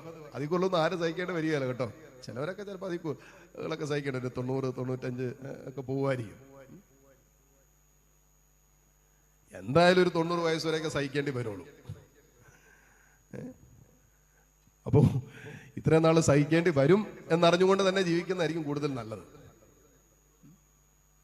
പക്ഷേ ഈ അനുഭവങ്ങളെയൊക്കെ ശ്രദ്ധിക്കേണ്ട ഒരു കാര്യമാണ്, മടുപ്പ് തോന്നാതിരിക്കാൻ ശ്രദ്ധിക്കുക. മടുക്കരുത്. ജീവിതത്തോട് മടുപ്പ് തോന്നരുത്. അതായത് ഒരിക്കൽ പോലും ചിന്തിക്കരുത് എന്തിനാ ഇങ്ങനെയൊക്കെ ജീവിക്കുന്നത്, എന്തിനാ ഇങ്ങനെയൊക്കെ ജീവിക്കുന്നത്, ആർക്ക് വേണ്ടിയിട്ടായി ജീവിതം, എല്ലാം കൂടെ അവസാനിപ്പിച്ചിരുന്നു, എല്ലാം കൂടെ മതിയാക്കിയിരുന്നു. ഒരിക്കൽ പോലും നിന്റെ മനസ്സിൽ ചിന്തിക്കരുത്. അങ്ങനെ ചിന്തിക്കുന്നുണ്ടെങ്കിൽ നിന്റെ മനസ്സിന് നിന്റെ ജീവിതാനുഭവങ്ങളിലൂടെ കടന്നുപോയപ്പോ മടുപ്പ് തോന്നാൻ തുടങ്ങിയിട്ടുണ്ട്. ഹല്ലേലൂയ. പറഞ്ഞേ ഹല്ലേലൂയ, ഹല്ലേലൂയ. അപ്പൊ അതിനെ മറികടിക്കാൻ പൗലോസ്ലീഹ പോലും പറഞ്ഞ, പൗലോസ്ലീഹയ്ക്ക് എന്തോരം പ്രശ്നങ്ങളുണ്ടായി. പൗലോസ്ലീഹ പറഞ്ഞു ഞങ്ങൾക്ക് പ്രശ്നങ്ങളുണ്ട്, തിരസ്കരണമുണ്ട്, ഒറ്റപ്പെടലുണ്ടായി പൗലോസ്ലീഹയ്ക്ക് അല്ലെ. സഹപ്രവർത്തകരിൽ നിന്ന് പോലും തിരസ്കരണ അനുഭവങ്ങൾ ഉണ്ടായി. എന്തെല്ലാം തരത്തിലുള്ള പീഡനങ്ങൾ ഏൽക്കേണ്ടി വരുന്നു, ശാരീരികമായ പീഡനങ്ങൾ ഏൽക്കേണ്ടി വരുന്നു. ഇതിനൊക്കെ നടുവിലും പൗലോസ്ലീഹ പറഞ്ഞു എങ്കിലും ഞങ്ങൾക്ക് മടുപ്പ് തോന്നുന്നില്ല, ഞങ്ങൾ ഭഗ്നാശരാകുന്നില്ല. കാരണം എന്താ, ഇതെല്ലാം ക്ഷണികമാണെന്ന് ഞങ്ങൾക്കറിയാം, ഇതെല്ലാം നിസ്സാരമാണെന്ന് ഞങ്ങൾക്കറിയാം. എന്നിട്ട് പറഞ്ഞു ഇതിന്റെ ഫലമോ അനുപമമായ മഹത്വവും ദൃശ്യമായവയിലല്ല അദൃശ്യമായവയാണ് ഞങ്ങളുടെ ലക്ഷ്യം. ദൃശ്യങ്ങളെല്ലാം നശിച്ചു പോകും, അദൃശ്യങ്ങൾ അനശ്വരങ്ങളാണ്. ഹല്ലേലൂയ. അപ്പോ അദൃശ്യങ്ങളായവ ആ മഹത്വത്തിലേക്ക് ഒരു ദൃശ്യ മനുഷ്യന്, ഇങ്ങനെ നമ്മൾ പറയില്ലേ, ആ ഉന്നതമായ ഒരു ലക്ഷ്യം മനസ്സ് സൂക്ഷിക്കാൻ പറ്റാതെ പോകുമ്പോൾ മനസ്സ് തളരാൻ തുടങ്ങും. നമ്മൾ വീണ്ടും അധ്വാനിച്ചുകൊണ്ടിരിക്കുക. മനസ്സ് തളരുന്ന അനുഭവത്തിലും വീണു പോകുന്ന അനുഭവത്തിലും പ്രതീക്ഷ നഷ്ടപ്പെടുന്ന, പ്രത്യാശ നഷ്ടപ്പെടുന്ന, മുന്നോട്ട് പോകാൻ ഒരു സാധ്യതയില്ല എന്ന് തോന്നുന്ന അനുഭവങ്ങളിലും നമ്മൾ മുന്നോട്ട് പോകാൻ കരുത്തെടുക്കുക. കാരണം എന്താ, വരാനിരിക്കുന്ന മഹത്വത്തിലേക്ക് നമ്മുടെ കണ്ണുകൾക്ക് ഒരു ദർശനം കിട്ടിയതുകൊണ്ട്. അതുകൊണ്ടാണ് ഹെബ്രായർക്ക് എഴുതിയ ലേഖനം 11-ാം അധ്യായം 35-ാമത്തെ വചനം എന്ന് വായിച്ച്, ചിലർ മരണം വരെ പ്രഹരിക്കപ്പെട്ടു. അതായത് മരിക്കുന്നത് വരെയും പീഡനങ്ങളും അസ്വസ്ഥതകളും പ്രഹരങ്ങളും ഒക്കെ ഏൽക്കേണ്ടി വന്നു. മെച്ചപ്പെട്ട പുനരുദ്ധാനം പ്രാപിക്കാൻ വേണ്ടി ഈ പീഡകളിൽ നിന്നും രക്ഷപ്പെടാൻ അവർ കൂട്ടാക്കിയില്ല എന്ന വചനം പറയുന്നു. അവര് ഈ പ്രശ്നങ്ങളും പ്രതിസന്ധികളൊക്കെ വന്നപ്പോ ഇതിനൊക്കെ തരണം ചെയ്ത്, ഇതിനൊക്കെ സ്വീകരിച്ച് നേരെ മുന്നോട്ട് പോയി. അവിടെ വെച്ച് അവസാനിപ്പിച്ചില്ല. പീഡനങ്ങളുണ്ടായപ്പോ ജീവിതം അങ്ങോട്ട് നിർത്തിയേക്കാം, എല്ലാം അവസാനിപ്പിച്ചേക്കാം എന്ന് ചിന്തിച്ചില്ലെന്ന്. അവരത് സ്വീകരിച്ചു, അതിനെടുത്ത് മുന്നോട്ട് പോയി. കാരണം എന്താ, മെച്ചപ്പെട്ട ഒരു പുനരുദ്ധാനത്തെ കുറിച്ചുള്ള ഒരു ദർശനം അവർക്കുണ്ടായിരുന്നു. ഇതെല്ലാം, ഈ സഹനവും ഈ വേദനയും ഒക്കെ ക്ഷണികമാണ്, ഇത് കടന്നുപോകുമെന്നുള്ള ബോധ്യം അവരുടെ ഹൃദയത്തിലുണ്ടായിരുന്നു. ഹല്ലേലൂയ. കടന്നുപോകും, വിശ്വസിക്ക്, എല്ലാം കടന്നു പോകും അല്ലെ. വചനം പറയുന്ന പോലെ ആകാശവും ഭൂമിയും കടന്നു പോകും. കടന്നു പോകാത്തതൊന്നേ ഉള്ളൂ ഇപ്പൊ പറഞ്ഞുകൊണ്ടിരിക്കുന്ന അവന്റെ മാറ്റമില്ലാത്ത വചനം. എല്ലാം പോകും. ചില സമയത്തൊക്കെ ഇരുന്ന് ഇങ്ങനെ ഒറ്റയ്ക്ക് പ്രാർത്ഥനയിൽ ഇരിക്കുമ്പോൾ ഞാനിങ്ങനെ കാരിസ്മോന്റെ ഭാവിയെ കുറിച്ചൊക്കെ നമുക്കൊരു ചിന്ത എപ്പോഴും മനസ്സിലുണ്ടല്ലോ. ഞാനിരിക്കും, ദൈവമേ, ഒരു 10 വർഷം കഴിഞ്ഞ് എന്തായിരിക്കും കാരിസ്മോന്റെ അവസ്ഥ, ഒരു 20 വർഷം കഴിയുമ്പോൾ എങ്ങനെയായിരിക്കും കാരിസ്മോൻ പോയിക്കൊണ്ടിരിക്കുന്നത്. നമ്മളൊന്നും കാണുകയല്ല കേട്ടോ, ഞാനും നിങ്ങളൊന്നും കാണുകയല്ല. അപ്പോൾ നമ്മളിങ്ങനെ വെറുതെ ഇരിക്കുമ്പോൾ അങ്ങനെ മനസ്സുകൊണ്ടൊക്കെ ആലോചിക്കും, ദൈവമേ ആരൊക്കെ ഉണ്ടാവും അപ്പോൾ, എന്തൊക്കെയായിരിക്കും, എങ്ങനെയൊക്കെ ആയിരിക്കും ശുശ്രൂഷകൾ പോകുന്നത്, അന്ന് ആരായിരിക്കും വചന ശുശ്രൂഷകൾ നടത്തുന്നത്, അന്ന് ആരായിരിക്കും സുപ്പീരിയർ. കാര്യം കേൾക്കണ്ട, കാര്യം കേൾക്കണ്ട. അന്ന് ആരായിരിക്കും ഡയറക്ടർ, അന്ന് ആരായിരിക്കും ശുശ്രൂഷകൾക്ക് നേതൃത്വം കൊടുക്കുന്നത്. ഇടയ്ക്ക് ഞാനിരുന്ന് ഇങ്ങനെ ആലോചിക്കാറുണ്ട്, ചിന്തിക്കാറുണ്ട്. കർത്താവിൻ്റെ ഇങ്ങനെ കൂടെ ഇരിക്കുമ്പോൾ കാരിസ്മയെ കുറിച്ച് വേണ്ടിയൊക്കെ ഇങ്ങനെ പ്രാർത്ഥിക്കുന്ന സമയത്തൊക്കെ നമ്മുടെ മനസ്സിലേക്ക് ഇങ്ങനെ വർഷങ്ങൾക്കപ്പുറമുള്ള കാര്യങ്ങളെ കുറിച്ച് നമ്മൾ ചിന്തിക്കുമല്ലോ അല്ലേ. നമ്മൾ ഇടയ്ക്കൊക്കെ ഇങ്ങനെ ഇരിക്കുന്ന സമയത്തൊക്കെ അനീഷച്ചൻ്റെ മരണത്തിലൂടെ കടന്നു പോയപ്പോഴൊക്കെ മനസ്സിലേക്ക് വന്ന ഒരു ചിന്തയാണ്, ഒരു ആലോചനയാണ്, നമ്മളില്ലാത്ത ഒരു ലോകത്തെക്കുറിച്ച് നമ്മൾ ഇടയ്ക്കിടയ്ക്ക് ചിന്തിക്കും. നമ്മളില്ലാത്തൊരു ലോകം. കാരണം എനിക്ക് അനീഷച്ചൻ്റെ മരണത്തിൻ്റെ ആ സമയത്തൊക്കെ, രോഗിയായിരുന്ന സമയത്ത്, ഹോസ്പിറ്റലിൽ കിടന്ന സമയത്തും മരിച്ച സമയത്തൊക്കെ എനിക്ക് വല്ലാത്തൊരു ഭാരവും സങ്കടമൊക്കെ ഉണ്ടായി. ഞാൻ നേരത്തെ പറഞ്ഞ ഒരു വിഷമമൊക്കെ ഉണ്ട്. അപ്പോൾ ഞാനിങ്ങനെ ആലോചിച്ചു, അനീഷച്ചൻ ഇല്ലാതെ എന്ത് ശുശ്രൂഷ. അങ്ങനെ ചിലത് ഞങ്ങളിപ്പോഴും ഒരുമിച്ചാണ് കൊണ്ടിരുന്നത്. അപ്പോൾ അനീഷച്ചൻ ഇല്ലാതെ എന്ത് ശുശ്രൂഷ, എല്ലാം കൂടെ അവസാനിപ്പിച്ചാലോ. ഞാൻ ആരോട് പറഞ്ഞിട്ടില്ല, പക്ഷെ ഞാൻ മനസ്സിൽ ആലോചിച്ച, പ്രാർത്ഥനയിൽ ഇരുന്ന സമയത്ത് എൻ്റെ മനസ്സിൽ തോന്നിയ ഒരു കാര്യമാണ്, എല്ലാം കൂടെ അവസാനിപ്പിച്ചാലോ, നിർത്തിയാലോ, ശുശ്രൂഷ കൂടെ അവസാനിപ്പിച്ചാലോ എന്നൊക്കെ ഞാൻ ഈ മധ്യസ്ഥ പ്രാർത്ഥന മുറിയിൽ രാവിലെ മുതൽ രാത്രി വരെ 1 മാസക്കാലം ഇരുന്ന സമയത്ത് എൻ്റെ മനസ്സിലൂടെ കടന്നുപോയ, ആദ്യകാലങ്ങളിൽ കടന്നുപോയി, അതിനെയൊക്കെ മറികടക്കാൻ പെട്ട പാടുണ്ടല്ലോ. ആലോചനകളൊക്കെ തമ്പുരാന്റെ സ്നേഹത്തിലും അല്ലേ. അപ്പോൾ എൻ്റെ മനസ്സിലേക്ക് കർത്താവ് തന്ന ചില ആലോചനകളിൽ ഒന്നാണ്, എല്ലാം കടന്നു പോകും, എല്ലാം കടന്നു പോകും. അതെൻ്റെ മനസ്സിനെങ്ങനെ ഇതിങ്ങനെ ഉള്ളിൽ എടുത്തെടുത്ത് നിരന്തരമായി എൻ്റെ മനസ്സിനെ, എൻ്റെ ചിന്തകളൊക്കെ ഞാനത് ഫീഡ് ചെയ്തുകൊണ്ടിരുന്നു കർത്താവിൻ്റെ കൂടെ ഇരുന്ന്. ഇത് കടന്നു പോകും, ഇത് കടന്നു പോകും, ഞാനും കടന്നു പോകും. ഇതെന്നുണ്ടോ? പക്ഷെ നമ്മൾ കടന്നു പോകുന്നത് വരെ നമ്മളിലൂടെ പൂർത്തീകരിക്കപ്പെടേണ്ട ഉന്നതമായ ദൈവത്തിന്റെ ആലോചനയും ദൈവത്തിന്റെ പദ്ധതിയും ദൈവത്തിന്റെ തീരുമാനങ്ങളും പൂർത്തീകരിച്ചിട്ട് നമ്മൾ കടന്നു പോകാവൂ. നമ്മളെക്കുറിച്ചുള്ള ഒരു ജീവിത നിയോഗമുണ്ട് ദൈവത്തിന്. അത് പൂർത്തീകരിക്കപ്പെടാതെ കടന്നു പോകരുത്. മോശയെ മൗണ്ട് നെബോ മലയുടെ മുകളിൽ നിർത്തിയിട്ട് 40 വർഷക്കാലം 10-13 ലക്ഷത്തിലധികം വരുന്ന ഒരു ജനത്തെ ഈജിപ്തിന്റെ അടിമത്തത്തിൽ നിന്ന് മോചിപ്പിച്ചുകൊണ്ട് രാവും പകലും വേദനിച്ചും ഭാരപ്പെട്ടും പിറുപിറുപ്പ് കേട്ടും പരാതി കേട്ടും സഹനങ്ങളും ഇതെല്ലാം അടിച്ച് കൊണ്ടുവന്ന് നെബോ മലയുടെ മുകളിലേക്ക് കയറ്റി നിർത്തിയിട്ട് കാണിച്ചത് കണ്ടോ, ഈ ജനം എത്തിച്ചേരാൻ പോകുന്ന കാനാൻ ദേശം നീ കടക്കില്ലെന്ന് പറഞ്ഞു. ഈ ജനം, നീ കൊണ്ടുവന്ന ജനം പ്രവേശിക്കാൻ പോകുന്ന, ജോഷുവയുടെ നേതൃത്വത്തിൽ പ്രവേശിക്കാൻ പോകുന്ന ദേശമാണെന്ന് പറഞ്ഞ് കാനാൻ ദേശം ഉറ്റുനോക്കാൻ മൗണ്ട് നെബോയുടെ മുകളിൽ മോശയെ കർത്താവ് കയറ്റി നിർത്തി. അതോടുകൂടി മോശയുടെ ജീവിത നിയോഗം തീർന്നു. അപ്പുറത്തേക്ക് മോശയ്ക്ക് ഒരു ജീവിത നിയോഗം, അതുവരെയുള്ളത് മോശയിലൂടെ പൂർത്തീകരിക്കപ്പെടേണ്ട ദൈവത്തിന്റെ പദ്ധതിയാണ്. അത് മനോഹരമായിട്ട് മോശ പൂർത്തിയാക്കി. ഹല്ലേലൂയ. ശ്രമത്തിൽ പറഞ്ഞ ഹല്ലേലൂയ, ഹല്ലേലൂയ. അപ്പോ അത് ഈ നമ്മളിലൂടെ പൂർത്തീകരിക്കപ്പെടേണ്ട ജീവിത നിയോഗങ്ങളെ ജീവിതത്തിന്റെ ചില സമ്മർദ്ദങ്ങൾ കൊണ്ടും അസ്വസ്ഥതകൾ കൊണ്ടും ഞെരുക്കി കളയാനും തകർത്ത് കളയാനും ശത്രു അങ്ങനെ നമ്മുടെ വഞ്ചിക്കുന്നതിന്റെ ഒരു പ്രത്യേക വിഷയമാണ്. അവന്റെ ഒരു തീരുമാനമാണ് നമുക്ക് മനസ്സിന് മടുപ്പ് തോന്നുന്ന അനുഭവങ്ങളിലേക്ക് തള്ളിയിടുക എന്നുള്ളത്. ഹല്ലേലൂയ. അപ്പൊ അതിനെ മറികടക്കാൻ, അതിനെ അതിജീവിക്കാൻ പൗലോസ്ലീഹ തന്ന വചനമാണ്, ഇതെല്ലാം ക്ഷണികമാണെന്ന്, ഇതെല്ലാം നിസ്സാരമാണെന്ന്, ഇത് കടന്നു പോകും. പക്ഷെ വരാനിരിക്കുന്ന മഹത്വം, വരാനിരിക്കുന്ന മെച്ചപ്പെട്ട പുനരുത്ഥാനത്തെ കുറിച്ച് തുലനം ചെയ്തപ്പോൾ മരണം വരെ പീഡിപ്പിക്കപ്പെടാൻ, മരണം വരെ സഹിക്കാൻ, അവസാന ശ്വാസം വരെ വേദനിക്കാനും കണ്ണുനീരൊടുക്കാനും അവർ തയ്യാറായി എന്നുള്ളതാണ് വചനം പറയുന്നത്. ഹല്ലേലൂയ. പറഞ്ഞേ ഹല്ലേലൂയ, ഹല്ലേലൂയ. അതുകൊണ്ട് ഇങ്ങനെയുള്ള അനുഭവങ്ങളൊക്കെ ഉണ്ടാകുമ്പോൾ നമ്മൾ എപ്പോഴും ശ്രദ്ധിക്കണം, ഈ ഇങ്ങനെ ചില വചനങ്ങൾ നമ്മൾ അതിനെ മറികടക്കാൻ തക്ക വിധത്തിൽ നമ്മുടെ ഉള്ളിൽ സൂക്ഷിക്കണം. അനുദിന ജീവിതത്തിൽ അത് ഏറ്റവും പ്രധാനപ്പെട്ട വിഷയം തന്നെയാണ്. അനുദിന ജീവിതത്തിന്റെ ചില അനുഭവങ്ങൾ നമ്മളിലേക്ക് മടുപ്പുളവാക്കാം, ജീവിക്കാൻ പോലും ഉള്ള താല്പര്യത്തെ തകർത്ത് കളയാം. അതുകൊണ്ടാണ് അനേകരും ആത്മഹത്യയെ കുറിച്ച് ചിന്തിക്കുന്നത്. അതിന്റെ അടിസ്ഥാന കാരണം അതാണ്. ഓക്കെ, ചില ഹെറിഡിറ്ററി ആയിട്ടുള്ള ഫാമിലി ഹിസ്റ്ററിയിലൊക്കെ ചിലപ്പോൾ ചില സൂയിസൈഡൽ ടെൻഡൻസി ഉണ്ടാകാം. അതൊക്കെ വേറെ ഒരു തലത്തിൽ നമ്മൾ ഹീൽ ചെയ്തെടുക്കേണ്ട വിഷയങ്ങളാണ്. അതല്ലാതെ പ്രത്യേകിച്ച് അങ്ങനെ ഒരു വിഷയങ്ങളൊന്നും ഇല്ലാതെ ഒരു സുപ്രഭാതത്തിൽ ഒരു ആത്മഹത്യ ചെയ്യുക, ഒരു സുപ്രഭാതത്തിൽ ഒരിക്കലും അങ്ങനെ നമുക്ക് ഒരിക്കലും ചിന്തിക്കാൻ പോലും പറ്റാത്ത ഒരു വ്യക്തി സൂയിസൈഡ് ചെയ്യുക എന്നൊക്കെ പറയുമ്പോൾ അതിന്റെ അടിസ്ഥാന കാരണം ചില ജീവിത അനുഭവങ്ങൾ മനസ്സിന് മടുപ്പുളവാക്കി എന്നുള്ളത് കൊണ്ടാണ്. ആ സമയത്ത് ആ വിഷയത്തെ മറികടക്കാൻ വേണ്ട ദൈവിക ജ്ഞാനം വചനത്തിലൂടെ ഹൃദയത്തിൽ ഉണ്ടായിരുന്നെങ്കിൽ ഒരു 10 പ്രാവശ്യം വചനേറ്റ് പറഞ്ഞാൽ മതി. ഹല്ലേലൂയ. ഇന്നല്ലെങ്കിൽ നാളെ നമ്മളൊക്കെ അഭിമുഖീകരിക്കേണ്ട, ഫേസ് ചെയ്യേണ്ട ചില വിഷയങ്ങളാണ് പറയുന്നത്. അപ്പോൾ അതിനെ മറികടക്കാൻ തക്ക വിധത്തിലുള്ള ദൈവവചനത്തിന്റെ ഈ പറഞ്ഞല്ലേ ആ ഒരു ശക്തി നമ്മുടെ ജീവിതത്തിൽ ഉണ്ടായിരിക്കണം. ഇനി മറ്റൊരു മേഖലയിൽ നമ്മൾ മടുപ്പ് തോന്നാൻ പാടില്ലാത്ത മറ്റൊരു വിഷയമാണ്, ശ്രദ്ധിച്ചു കേൾക്കേണ്ട വിഷയമാണ്. നിങ്ങൾ പ്രഭാഷകന്റെ പുസ്തകം 7-ാം അധ്യായം അതിന്റെ 10-ാമത്തെ വചനം ഒന്ന് വായിച്ചേ. പ്രാർത്ഥനയിൽ മടുപ്പ് തോന്നരുത്, പിന്നെ ദാനധർമ്മത്തിൽ വൈമുഖ്യം കാണിക്കരുത്.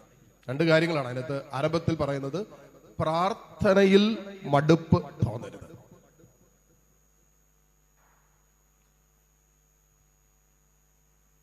നമുക്കൊക്കെ ഏറ്റവും കൂടുതൽ മടുപ്പ് തോന്നുന്നത് പ്രാർത്ഥനയിലായിരിക്കും, അല്ലേ? നിങ്ങളൊന്ന് ആലോചിച്ച് നോക്കിയേ. നമ്മളെപ്പോഴും പറയാറുള്ള കാര്യം എന്നാ? പ്രാർത്ഥിച്ച്, അതല്ലേ എപ്പോഴും നമ്മൾ പറയുന്നത്? പ്രാർത്ഥിച്ച് മടുത്തച്ഛ. എന്നിട്ട് ചോദിക്കും, അച്ഛൻ പറ ഇനി എങ്ങനെയാ പ്രാർത്ഥിക്കണ്ടേ? ഇനി ഞാൻ പുതിയ പ്രാർത്ഥന പറഞ്ഞു കൊടുക്കണം. അച്ഛാ പ്രാർത്ഥിച്ച് മടുത്ത് ഇനി. എന്നിട്ട് ചോദിക്കും, ചിലരൊക്കെ ഫോൺ വിളിച്ചിട്ട് ചോദിക്കും, അച്ഛാ ദൈവാലോചന എന്താണെന്നൊന്ന് പറഞ്ഞുതരാവോ? ഞങ്ങൾ ഇത്രയും നാളായി പ്രാർത്ഥിക്കുന്നേ, അച്ഛൻ ഒന്ന് പ്രാർത്ഥിച്ചിട്ട് പറയാവോ? ഇനി ഞങ്ങൾ തുറന്നും പ്രാർത്ഥിക്കണോ വേണ്ടയോ? ആണെന്ന് പ്രാർത്ഥിച്ച് പ്രാർത്ഥിച്ച് മടുത്തെന്നാ പറയുന്നത്. അതുകൊണ്ടാണ് വചനം പറയുന്നത് പ്രാർത്ഥനയിൽ മടുപ്പ് തോന്നരുത്. നിങ്ങൾ ശ്രദ്ധിക്കണം, പിശാചിന്റെ ഏറ്റവും വലിയ കെണി എന്താന്ന് ചോദിച്ചാൽ നമ്മുടെ പ്രാർത്ഥനാ ജീവിതത്തെ മുറിക്കുക എന്നുള്ളതാണ്. ഇപ്പൊ പ്രാർത്ഥനയിൽ മടുപ്പുളവാക്കാൻ തക്ക വിധത്തിലുള്ള വിഷയങ്ങൾ നമ്മുടെ ജീവിതത്തിൽ കടന്നു പോകുമ്പോൾ നമ്മൾ അതീവ ശ്രദ്ധയുള്ളവരായിരിക്കും. കാരണം പ്രാർത്ഥന മുറിയുന്നിടത്താണ് പാപം പ്രവേശിക്കുക, പിശാചിന് പ്രവേശിക്കാൻ പറ്റുക. ഹല്ലേലൂയ. അതുകൊണ്ടാണ് അത് അതീവ ശ്രദ്ധയോടും അതീവ ജാഗ്രതയോടും നോക്കി കാണുന്നത്. കാരണം പ്രാർത്ഥന മുറിയുന്നിടത്തും പ്രാർത്ഥന അവസാനിക്കുന്നിടത്ത് പാപം ആരംഭിക്കും, ഒരു സംശയമില്ല. പ്രാർത്ഥന മുറിയുന്നിടത്ത്, പ്രാർത്ഥന അവസാനിക്കുന്നിടത്ത് പിശാച് അവന്റെ മേൽ ആവസിക്കാൻ തുടങ്ങും, പ്രവർത്തിക്കാൻ തുടങ്ങും. അതുകൊണ്ട് പ്രാർത്ഥന മുറിയാതെ നോക്കുക, പ്രാർത്ഥന അവസാനിപ്പിക്കാതിരിക്കുക. കാരണം നമുക്ക് ഏതൊരു വിഷയത്തിലും ദൈവത്തോട് ചേർന്നിരിക്കാൻ പ്രാർത്ഥനയിൽ മാത്രമേ നമുക്ക് സാധ്യമാകുള്ളൂ. പ്രാർത്ഥനയിൽ മാത്രമേ നമുക്ക് എല്ലാ വിഷയങ്ങൾക്കുള്ള പരിഹാരമുള്ളൂ, അല്ലെ? നമ്മൾ വിചാരിക്കുന്ന പോലെ പ്രാർത്ഥിച്ചു കഴിയുമ്പോൾ, നിരന്തരം പ്രാർത്ഥിക്കുമ്പോൾ ഒരു വിഷയത്തിൽ ദൈവം ആ വിഷയത്തിൽ നമ്മൾ ആഗ്രഹിച്ചതുപോലെ ഇടപെടുമെന്നുള്ളതല്ല യഥാർത്ഥ പ്രാർത്ഥനാ ശൈലി. നമ്മുടെ പലരുടെയും പ്രാർത്ഥന എന്ന് പറയുന്നതിനെ നമ്മൾ ചിലപ്പോൾ അല്പം കൂടി ഫിൽട്ടർ ചെയ്യേണ്ടി വരും, അല്പം കൂടി ശുദ്ധീകരിക്കേണ്ടി വരും. നമ്മുടെ പ്രാർത്ഥന ശൈലി നമ്മൾ കുറെ കാര്യങ്ങൾ കർത്താവിന് മുമ്പിൽ കൊടുക്കുന്നു, ലിസ്റ്റ് എണ്ണി കൊടുക്കുന്നു. എന്നിട്ട് നമ്മൾ പറയും, തമ്പുരാനെ ഈ പ്രാർത്ഥനയൊക്കെ കേൾക്കണമെന്ന് പറയും. കുറച്ച് നാൾ പ്രാർത്ഥിക്കും, കുറച്ചധികം നാളും പ്രാർത്ഥിക്കും. എന്നിട്ട് ആ ലിസ്റ്റ് പൂർത്തീകരിക്കപ്പെട്ടില്ല എങ്കിൽ നമ്മൾ പ്രാർത്ഥന അവസാനിപ്പിക്കും. ഇത്രയും നാൾ അത് വെച്ച് പ്രാർത്ഥിച്ചിട്ട് ഒന്നും നടന്നില്ല അച്ഛാ, 7 ആഴ്ചയായി 9 ആഴ്ചയോ ഒന്നും നടന്നില്ല, അതുകൊണ്ട് ഞാൻ ഇനി നിർത്തി. ഇനി എന്തിനാ പ്രാർത്ഥിക്കുന്നേ? അച്ഛൻ പറ, എന്തിനാ പ്രാർത്ഥിക്കുന്നേ? എന്നിട്ട് പറയും, പ്രാർത്ഥിക്കാൻ തുടങ്ങിയപ്പോൾ ഇല്ലാത്തതിനേക്കാളും കൂടുതൽ പ്രശ്നമായിരുന്നു പറയും. കേട്ടോ, പ്രാർത്ഥിക്കുന്നതിനും ഇത്രയും പ്രശ്നമില്ലായിരുന്നു, ഇപ്പൊ പ്രാർത്ഥിക്കാൻ തുടങ്ങിയപ്പോ പ്രശ്നം കൂടിയെന്നും പറയും. അപ്പൊ എന്നിട്ട് പറയും, അതുകൊണ്ട് പ്രാർത്ഥിക്കാതിരിക്കുന്ന അച്ഛാ നല്ലതെന്ന് പറയും. നിന്റെ പ്രാർത്ഥനയാണ് നിന്റെ ബലം. ഇന്നോളം നിന്നെ കൈപിടിച്ച് നിർത്തിയതും നിന്നെ കൈപിടിച്ച് നടത്തിയതും നിന്റെ പ്രാർത്ഥനയാണ്. ഹല്ലേലൂയ. കാരണം പ്രാർത്ഥിക്കുന്നവൻ ദൈവത്തിന്റെ കരം പിടിക്കുകയാണ്. പ്രാർത്ഥന തീരുമ്പോ ദൈവം നിന്റെ കരങ്ങൾ പിടിച്ചിട്ടുണ്ട്. ഹല്ലേലൂയ. അതുകൊണ്ട് പ്രാർത്ഥിക്കാതിരിക്കരുത്. എന്തെല്ലാം സംഭവിച്ചാലും പ്രാർത്ഥനാ ജീവിതം മാത്രം നഷ്ടപ്പെട്ടു പോകാൻ അനുവദിക്കരുത്. എന്തെല്ലാം നഷ്ടപ്പെട്ടു പൊക്കോട്ടെ, സമ്പത്ത് പൊക്കോട്ടെ, മക്കള് പൊക്കോട്ടെ, ജീവിത പങ്കാളി വിട്ടു പൊക്കോട്ടെ, മാതാപിതാക്കൾ പൊക്കോട്ടെ, ആരെല്ലാം പോയാലും നിന്റെ പ്രാർത്ഥനാ ജീവിതം മുറിയരുത്. കാരണം പ്രാർത്ഥന മുറിഞ്ഞാൽ നിന്റെ ആത്മരക്ഷ അപകടത്തിലായി. പിന്നെ ഈ അധ്വാനിച്ചതും ഈ കഷ്ടപ്പെട്ടതൊക്കെ പൗലോസിലെ ഫിലിപ്പിയർക്ക് 2-ാം അധ്യായത്തിൽ പറഞ്ഞതുപോലെ ഇതെല്ലാം വൃഥാവിലായി പോകും. ഈ ഓടിയതും ഈ അധ്വാനിച്ചതും ഈ കഷ്ടപ്പെട്ടതും ഈ കൺവെൻഷൻ പങ്കെടുത്തതും ഈ പ്രാർത്ഥിച്ചതും ഈ നിലവിളിച്ചതൊക്കെ വൃഥാവിലാകാതിരിക്കാൻ വേണ്ടിയാണ് പൗലോസിന് പറഞ്ഞത്, ജീവന്റെ വചനത്തെ നിങ്ങൾ മുറുകെ പിടിക്കുവിൻ. ഹല്ലേലൂയ. അത് നിസ്സാരമല്ല. അതുകൊണ്ടാണ് ലൂക്കായുടെ സുവിശേഷം 18-ാം അധ്യായം 1-ാമത്തെ വചനത്തിൽ ഈശോ തന്നെ ഒരു ഉപമ പറയുന്നുണ്ട്. നിങ്ങൾ നിരന്തരം പ്രാർത്ഥിക്കേണ്ടതിന്, ഭഗ്നാശരാകാതെ മടുപ്പ് തോന്നാതെ പ്രാർത്ഥിക്കേണ്ടതിനെന്ന് പറഞ്ഞുകൊണ്ട് കർത്താവ് ഒരു ഉപമ പറയുന്നുണ്ട്, അല്ലേ? എന്നാ പറഞ്ഞേ? ഒരു ന്യായാധിപൻ ദൈവത്തെ മാനിക്കുകയോ ഭയപ്പെടുകയോ ഒക്കെ ചെയ്യാത്ത ഒരു ന്യായാധിപന്റെ അടുത്ത് എന്നിട്ട് ഒരു വിധവ ഇങ്ങനെ കണ്ടിന്യൂസ് ആയിട്ട് ശല്യപ്പെടുത്താൻ തുടങ്ങി. ഹല്ലേലൂയ. നമ്മളെ ദൈവത്തെ ശല്യപ്പെടുത്തണമെന്ന് ദൈവം ആഗ്രഹിക്കുന്നുണ്ട്. നമ്മൾ ആഗ്രഹിക്കാത്തൊരു കാര്യമാണ് ദൈവം നമ്മളിൽ നിന്ന് ആഗ്രഹിക്കുന്നത്. എന്നാന്നറിയാം എന്താ? നാം ദൈവത്തെ ശല്യപ്പെടുത്തണമെന്ന്, പ്രാർത്ഥനയിൽ ദൈവത്തെ ശല്യപ്പെടുത്തണമെന്ന് ദൈവം ആഗ്രഹിക്കുന്നുണ്ട്. നമുക്കല്ലേ ഒരു ശല്യം, നമുക്ക് ആര് ശല്യപ്പെടുത്തരുത്, നമ്മളെ ഒരു വിധത്തിൽ നമ്മൾ ആര് ശല്യപ്പെടുത്തരുതെന്നാണ് നമ്മൾ ആഗ്രഹിക്കുന്നത്. പക്ഷേ കർത്താവ് ആ ഒരു ഉപമ പറയുമ്പോൾ തമ്പുരാൻ നമ്മളോട് പറയാതെ പറയുന്നുണ്ട്, നീ അതുപോലെ പ്രാർത്ഥിക്കാൻ, ഭഗ്നാശരാകാതെ പ്രാർത്ഥിക്കാനാ പറയുന്നത്.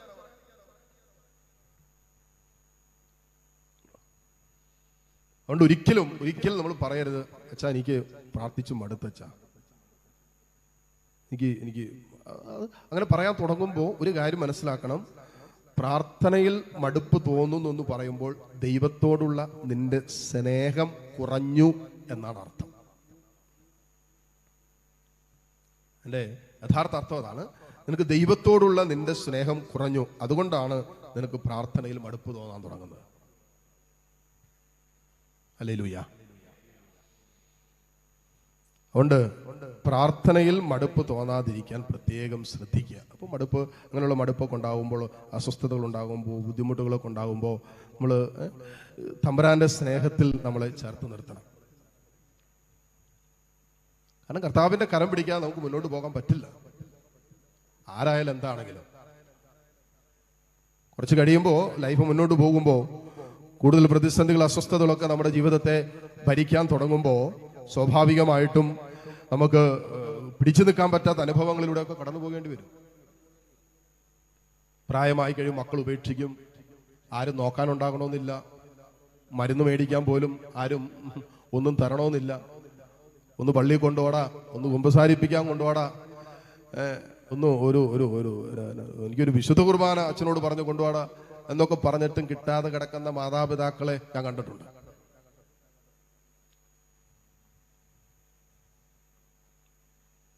ഹല്ലേലൂയ. അതുകൊണ്ട് വചനം പറയാണ്, പ്രാർത്ഥനയിൽ മടുപ്പ് തോന്നരുത്. പ്രാർത്ഥനയിൽ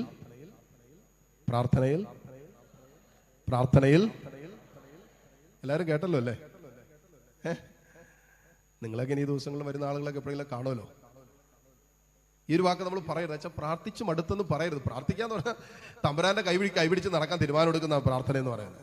ദൈവം ഇങ്ങനെ പിടിച്ചിട്ട് എങ്ങോട്ടൊക്കെ കൊണ്ടുപോകുന്നോ അങ്ങോട്ടൊക്കെ ഞാൻ പൊക്കോളാം എന്നുള്ളത് തീരുമാനമാണ് പ്രാർത്ഥന എന്ന് പറയുന്നത്. നമ്മൾ ആഗ്രഹിക്കുന്നിടത്താണോ ദൈവം നമ്മൾ കൊണ്ടുപോകുന്നത്? നമ്മൾ ആഗ്രഹിക്കുന്നിടത്തല്ല. പത്രോസ്ലീഹയുടെ കർത്താവ് യോഹന്നാന്റെ സുവിശേഷം അവസാനിക്കുന്ന ഭാഗത്ത് പറഞ്ഞൊരു കാര്യമുണ്ട്. പത്രോസെ, പ്രായമാകുമ്പോ നിനക്ക് ഇഷ്ടമില്ലാത്തിടത്തേക്ക് നിന്നെ കൊണ്ടുപോകും, നിന്റെ അരയൊക്കെ മുറുക്കി നിനക്ക് പോകാൻ ഒരു താല്പര്യമില്ലാത്തിടത്തേക്ക് നിന്നെ കൊണ്ടുപോകുമെന്ന് കർത്താവ് പറഞ്ഞത് പരിശുദ്ധാത്മാവിനാൽ ഒരുവൻ എങ്ങനെ നയിക്കപ്പെടുമെന്നുള്ളതിന്റെ തീരുമാനമാണ്. ആത്മാവ് നയിക്കുമ്പോൾ നമുക്ക് ഇഷ്ടമുള്ളിടത്തേക്കല്ല ആത്മാവ് നമ്മളെ കൊണ്ടുപോകുന്നത്. ദൈവം നമ്മൾ എവിടെ ആയിരിക്കാൻ ആഗ്രഹിക്കുന്നോ അങ്ങോട്ട് ആത്മാവ് നമ്മളെ കൊണ്ടുപോയിക്കോളും. ഹല്ലേലൂയ. അമേരിക്കയിൽ പോയി, അമേരിക്ക ചെന്നിട്ട് ഞാൻ കാനഡ വിസയ്ക്ക് അപ്ലൈ ചെയ്തു. അതിനു മുമ്പ് ഞാൻ പറഞ്ഞില്ലേ, ഇവിടെ നിന്ന് ആളുകൾ 10 വർഷമായിട്ട് അപ്ലൈ ചെയ്തിട്ട് കാനഡയ്ക്ക് എനിക്ക് റിജക്ട് ചെയ്തല്ലേ, അത് 3 പ്രാവശ്യം റിജക്റ്റ് ആയിരുന്നു, അതുകൊണ്ട് പോകാൻ പറ്റിയില്ല. അമേരിക്ക ചെന്നിട്ട് കാനഡയ്ക്ക് ഒന്ന് അപ്ലൈ ചെയ്തു. 10 ദിവസം കൊണ്ട് കാനഡ വിസ കിട്ടി. അതുകൊണ്ട് അവസാനത്തെ 10 ദിവസം അപ്പൻ്റെ അമ്മയുടെ കൂടെയൊക്കെ ക്രിസ്മസ് ആഘോഷിച്ചിട്ടാണ് നാട്ടിലേക്ക് പോകുന്നത്. ഹല്ലേലൂയ. 10 വർഷങ്ങൾക്ക് ശേഷം ചേട്ടനെ കണ്ട്, അവരുടെ മക്കളെയൊക്കെ കണ്ട്, മാതാപിതാക്കളെ കണ്ട്, അവരുടെ കൂടെ 10 ദിവസം ക്രിസ്മസ് ഒക്കെ ആഘോഷിച്ച് നമ്മൾ ഒരിക്കലും വിചാരിച്ചില്ല. അതാണ് ദൈവത്തിന്റെ പദ്ധതി. നമ്മള് ചില കാര്യങ്ങളിൽ നമ്മൾ മടുപ്പ് തോന്നരുത്. ഹല്ലേലൂയ. നമ്മൾ വിചാരിക്കുന്ന പോലെ, നമ്മൾ ആഗ്രഹിക്കുന്നത് പോലെ തന്നെ കാര്യങ്ങൾ എപ്പോഴും സംഭവിക്കണമെന്ന് നമ്മൾ ആഗ്രഹിക്കുന്നത് സ്വാർത്ഥതയാണ്, പ്രാർത്ഥനയല്ല. പ്രാർത്ഥന ദൈവേഷ്ടം എന്നിൽ സംഭവിക്കട്ടെ എന്നുള്ളതാണ് യഥാർത്ഥ പ്രാർത്ഥനയുടെ ഡെഫിനേഷൻ. മറ്റേത് നമ്മുടെ ഇഷ്ടം നീ പൂർത്തിയാക്കി തരണേ എന്നുള്ളത്, അത് സ്വാർത്ഥതയാണ്. അതുകൊണ്ട് പ്രാർത്ഥനയിൽ മടുപ്പ് തോന്നാതിരുന്നാൽ യഥാകാലം ദൈവം നിന്റെ ജീവിതത്തിൽ അത്ഭുതങ്ങൾ ചെയ്തിരിക്കും. അതോട് പറഞ്ഞ ഹല്ലേലൂയ, ഹല്ലേലൂയ. അടുത്തത് അതിനേക്കാളും പ്രധാനപ്പെട്ട ഒരു കാര്യമുണ്ട്. 2 കൊരിന്തോസ് അതിന്റെ 4-ാം അധ്യായം, 2 കൊരിന്ത്യൻസ് 4-ാം അധ്യായം ഒന്നാമത്തെ തിരുവചനം.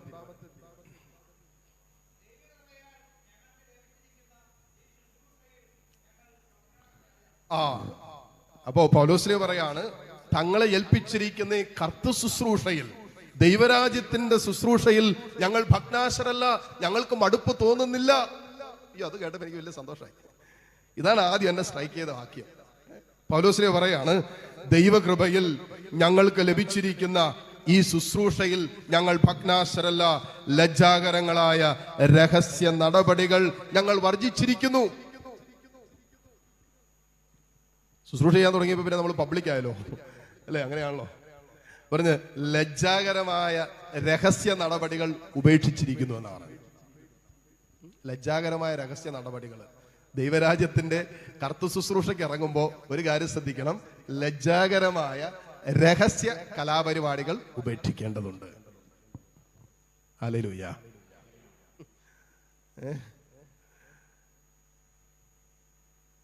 ഒരിടയില് വൈകിട്ട് ധ്യാനത്തിന് ചെന്നപ്പോ,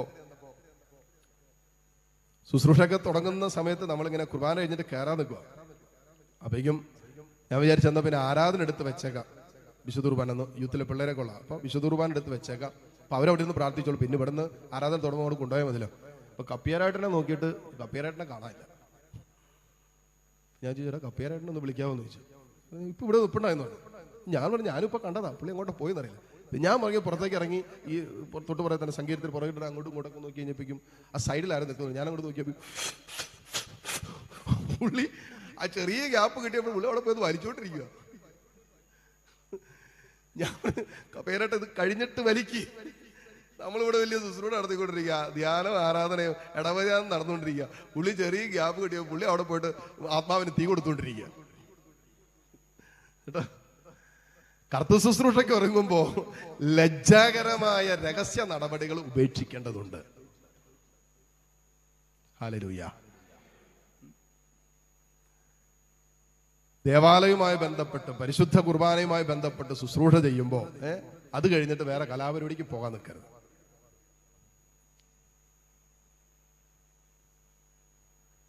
കാറ്റഗീസം, ദേവാലയത്തിൽ കാറ്റഗീസം പഠിപ്പിക്കുകയും ഹെഡ് മാസ്റ്റർ ആയിരിക്കുകയും ചെയ്യുന്ന ഒരാള് അതേ ഇടവകയിൽ തന്നെ വിവാഹം കഴിയുകയും ഭർത്താവ് മരിച്ചുപോയ ഒരു സ്ത്രീയുമായിട്ട് ബന്ധം സൂക്ഷിക്കുകയും അത് നിർത്താൻ പറ്റാത്തൊരവസ്ഥയിലാണച്ച എന്ന് പറയുമ്പോൾ എന്തൊരവസ്ഥയാണെന്ന് ആലോചിച്ച് നോക്കി. ഹെഡ് മാസ്റ്ററാണ് ഇടവകയിലെ, അതായത് പിള്ളേർക്ക് സന്മാർഗ പാഠം പഠിപ്പിച്ചു കൊടുക്കുന്നതിന്റെ ലീഡറാണ്. ഈ പുള്ളിക്കാര് സന്മാർഗ മാർഗം പഠിപ്പിച്ചു കൊടുക്കും.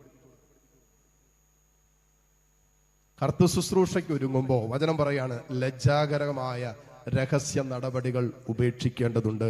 ഞങ്ങൾ വർജിച്ചിരിക്കുന്നു, ഉപേക്ഷിച്ചിരിക്കുന്നു എന്നാ പറഞ്ഞത്. എന്നിട്ട് പറയാണ്, ഞങ്ങൾ ഒരിക്കലും കർത്തൃ ശുശ്രൂഷയിൽ ഭഗ്നാശരല്ല, ഞങ്ങൾക്ക് മടുപ്പില്ല.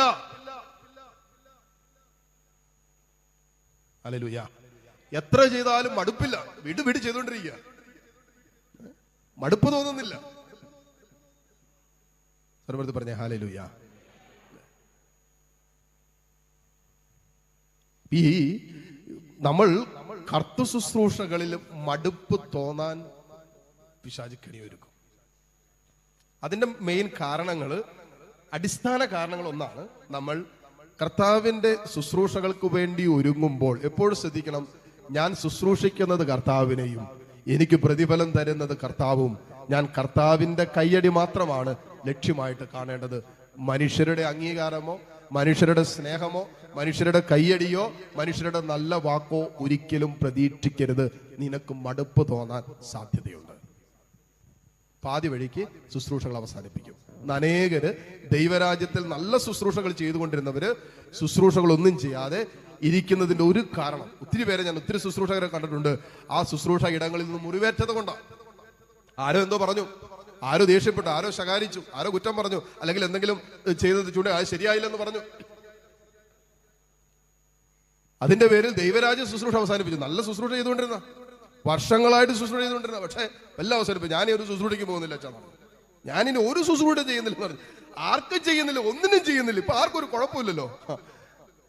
മനസ്സിലാകുന്നുണ്ടോ? ഞാനിപ്പോ ശുശ്രൂഷ ചെയ്യുന്നില്ലെങ്കിൽ നിങ്ങൾക്ക് അറിയാം, ഈ ശനിയാഴ്ച ഇവിടെ കയറി നിൽക്കാൻ വേറെ ആരെങ്കിലും ദൈവം ഒരുക്കുന്ന ഒരു സംശയമില്ല. നഷ്ടം എനിക്കാ.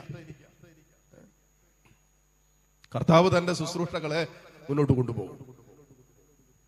അതുകൊണ്ട് ദൈവരാജ്യത്തിന്റെ ശുശ്രൂഷകൾ നമ്മൾ ചെയ്യണം. നിരന്തരമായി ദൈവരാജ്യ ശുശ്രൂഷകൾ നമ്മൾ വ്യാപരിക്കേണ്ടതുണ്ട്. കാരണം ദൈവരാജ്യത്തിന്റെ ശുശ്രൂഷകൾ നമ്മുടെ ആത്മരക്ഷയെ കുറിച്ച് നിരന്തരമായ ഒരാലോചന നമ്മുടെ മനസ്സിൽ നിലനിർത്താൻ അത് കാരണമാകും. നമ്മൾ സ്വർഗത്തിന്റെ മക്കളാണെന്നും സ്വർഗത്തിന്റെ അവകാശികളാണെന്നും നിരന്തരമായ ഒരു ബോധ്യപ്പെടുത്തൽ കർത്ത് ശുശ്രൂഷയിൽ, ദൈവരാജ്യത്തിന്റെ ഏതെങ്കിലും ഒരു ശുശ്രൂഷകളിൽ വ്യാപരിക്കുമ്പോൾ ഇത് നിരന്തരമായ ഒരു ഓർമ്മപ്പെടുത്തലാണ്. എനിക്ക് ആ ഒരു ഓർമ്മപ്പെടുത്തൽ മാറി നിൽക്കാൻ പറ്റില്ല. കാരണം ഞാൻ എപ്പോഴും ശുശ്രൂഷ ചെയ്തുകൊണ്ടിരിക്കുമല്ലേ. അതുകൊണ്ട് നമ്മളെല്ലാവരും ഏതെങ്കിലുമൊക്കെ ദൈവരാജ്യത്തിന്റെ ശുശ്രൂഷകളിൽ വ്യാപരിക്കേണ്ടതുണ്ട്. ഹല്ലേലൂയ. എന്തിനാണെന്നറിയാവോ?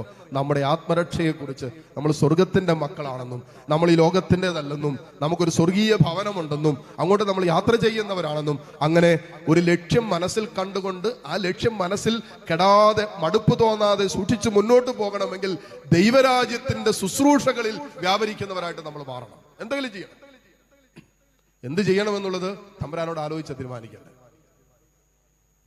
വിജിലച്ചൻ പറഞ്ഞതല്ല ചെയ്യേണ്ടത്, മറിച്ച് ദൈവം പറയുന്നതാണ് ചെയ്യേണ്ടത്.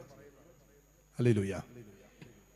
കാരണം ദൈവത്തിന് നവീനമായ, നമ്മൾ ഒരിക്കലും ചിന്തിച്ചിട്ടില്ലാത്ത വഴികളിലൂടെ ദൈവാത്മാവിന് പ്രവർത്തിക്കാൻ പറ്റും.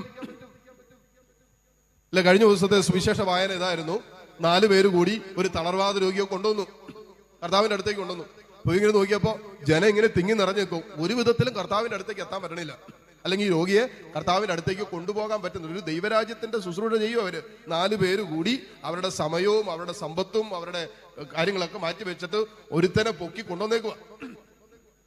കൊണ്ടുവന്നു കഴിഞ്ഞപ്പോൾ ഇവനെ കർത്താവിന്റെ അടുത്തേക്ക് കൊണ്ടുവരാൻ പറ്റില്ല. കാരണം ഇവരുടെ ലക്ഷ്യം എന്തായിരുന്നു?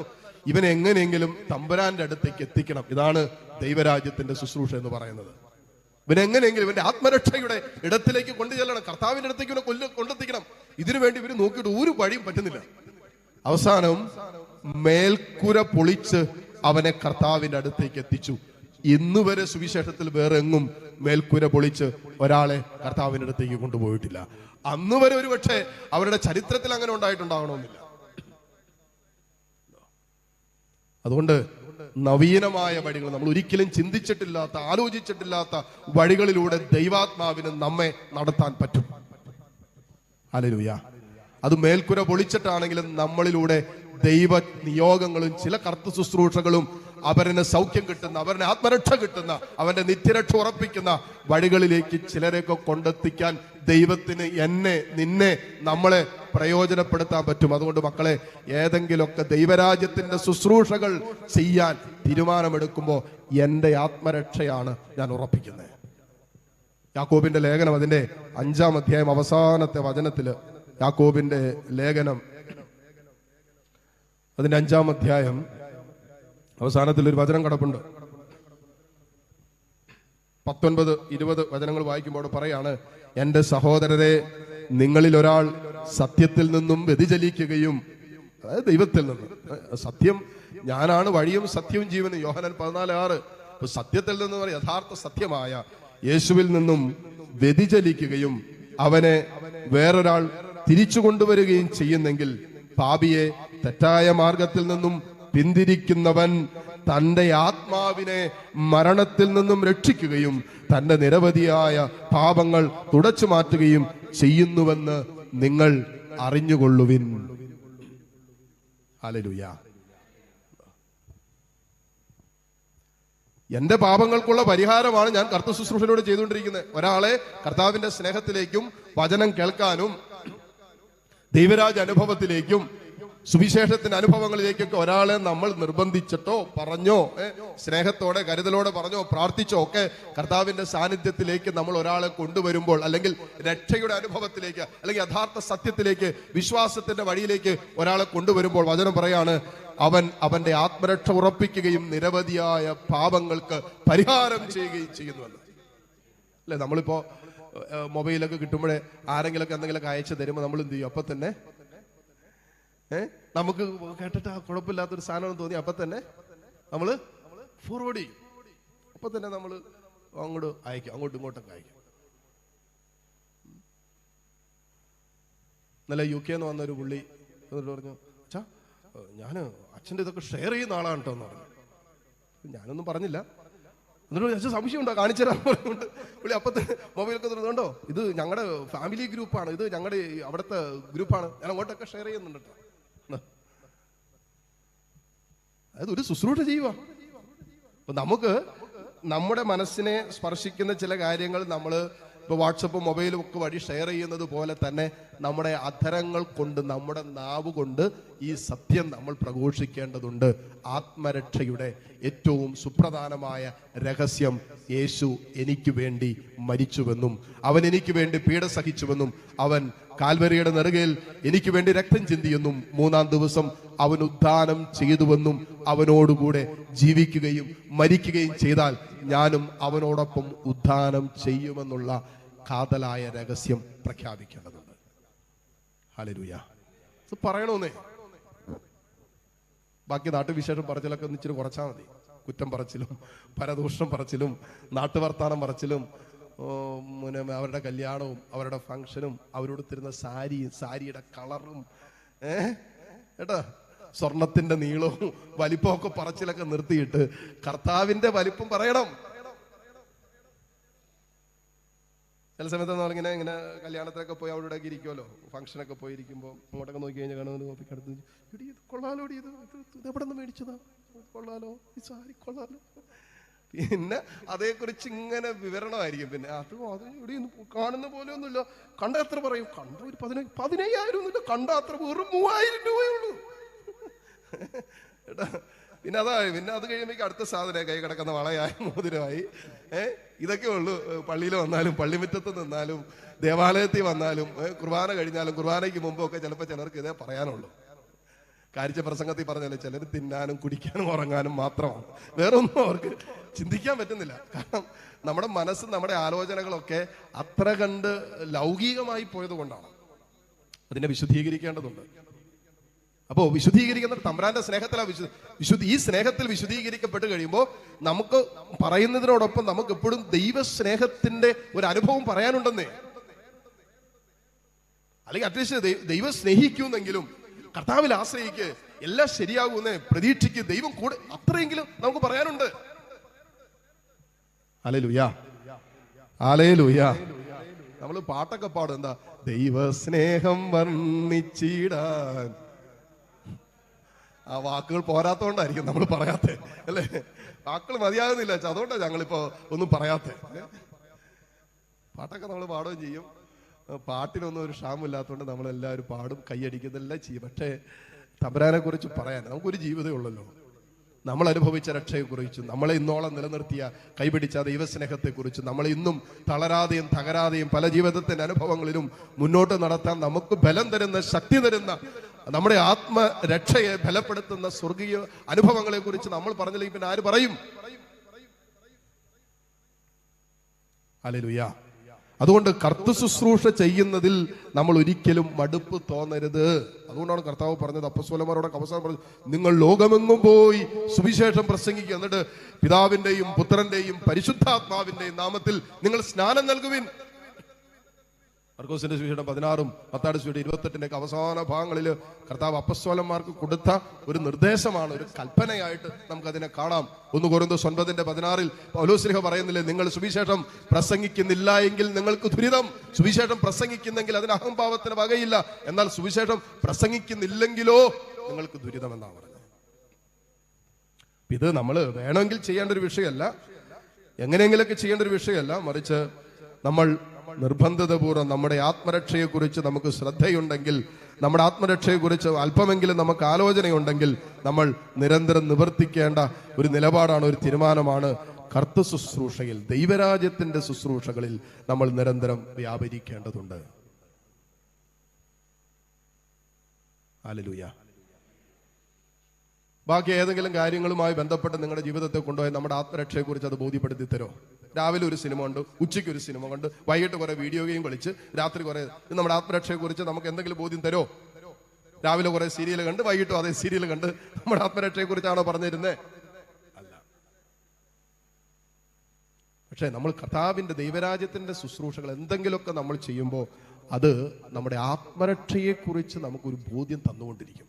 എടാ, നിനക്ക് നിന്റെ ആത്മരക്ഷ ഉറപ്പിക്കുന്ന വഴികളിലൂടെ സഞ്ചരിക്കുക. നീ പോകുന്ന വഴി ശരിയല്ല, ഇങ്ങനെ പോയാ പോരാ, ഇത് ശരിയല്ല എന്ന് നമ്മുടെ ആത്മാവിൽ ഒരു സ്വരം നമ്മൾ കേൾക്കും.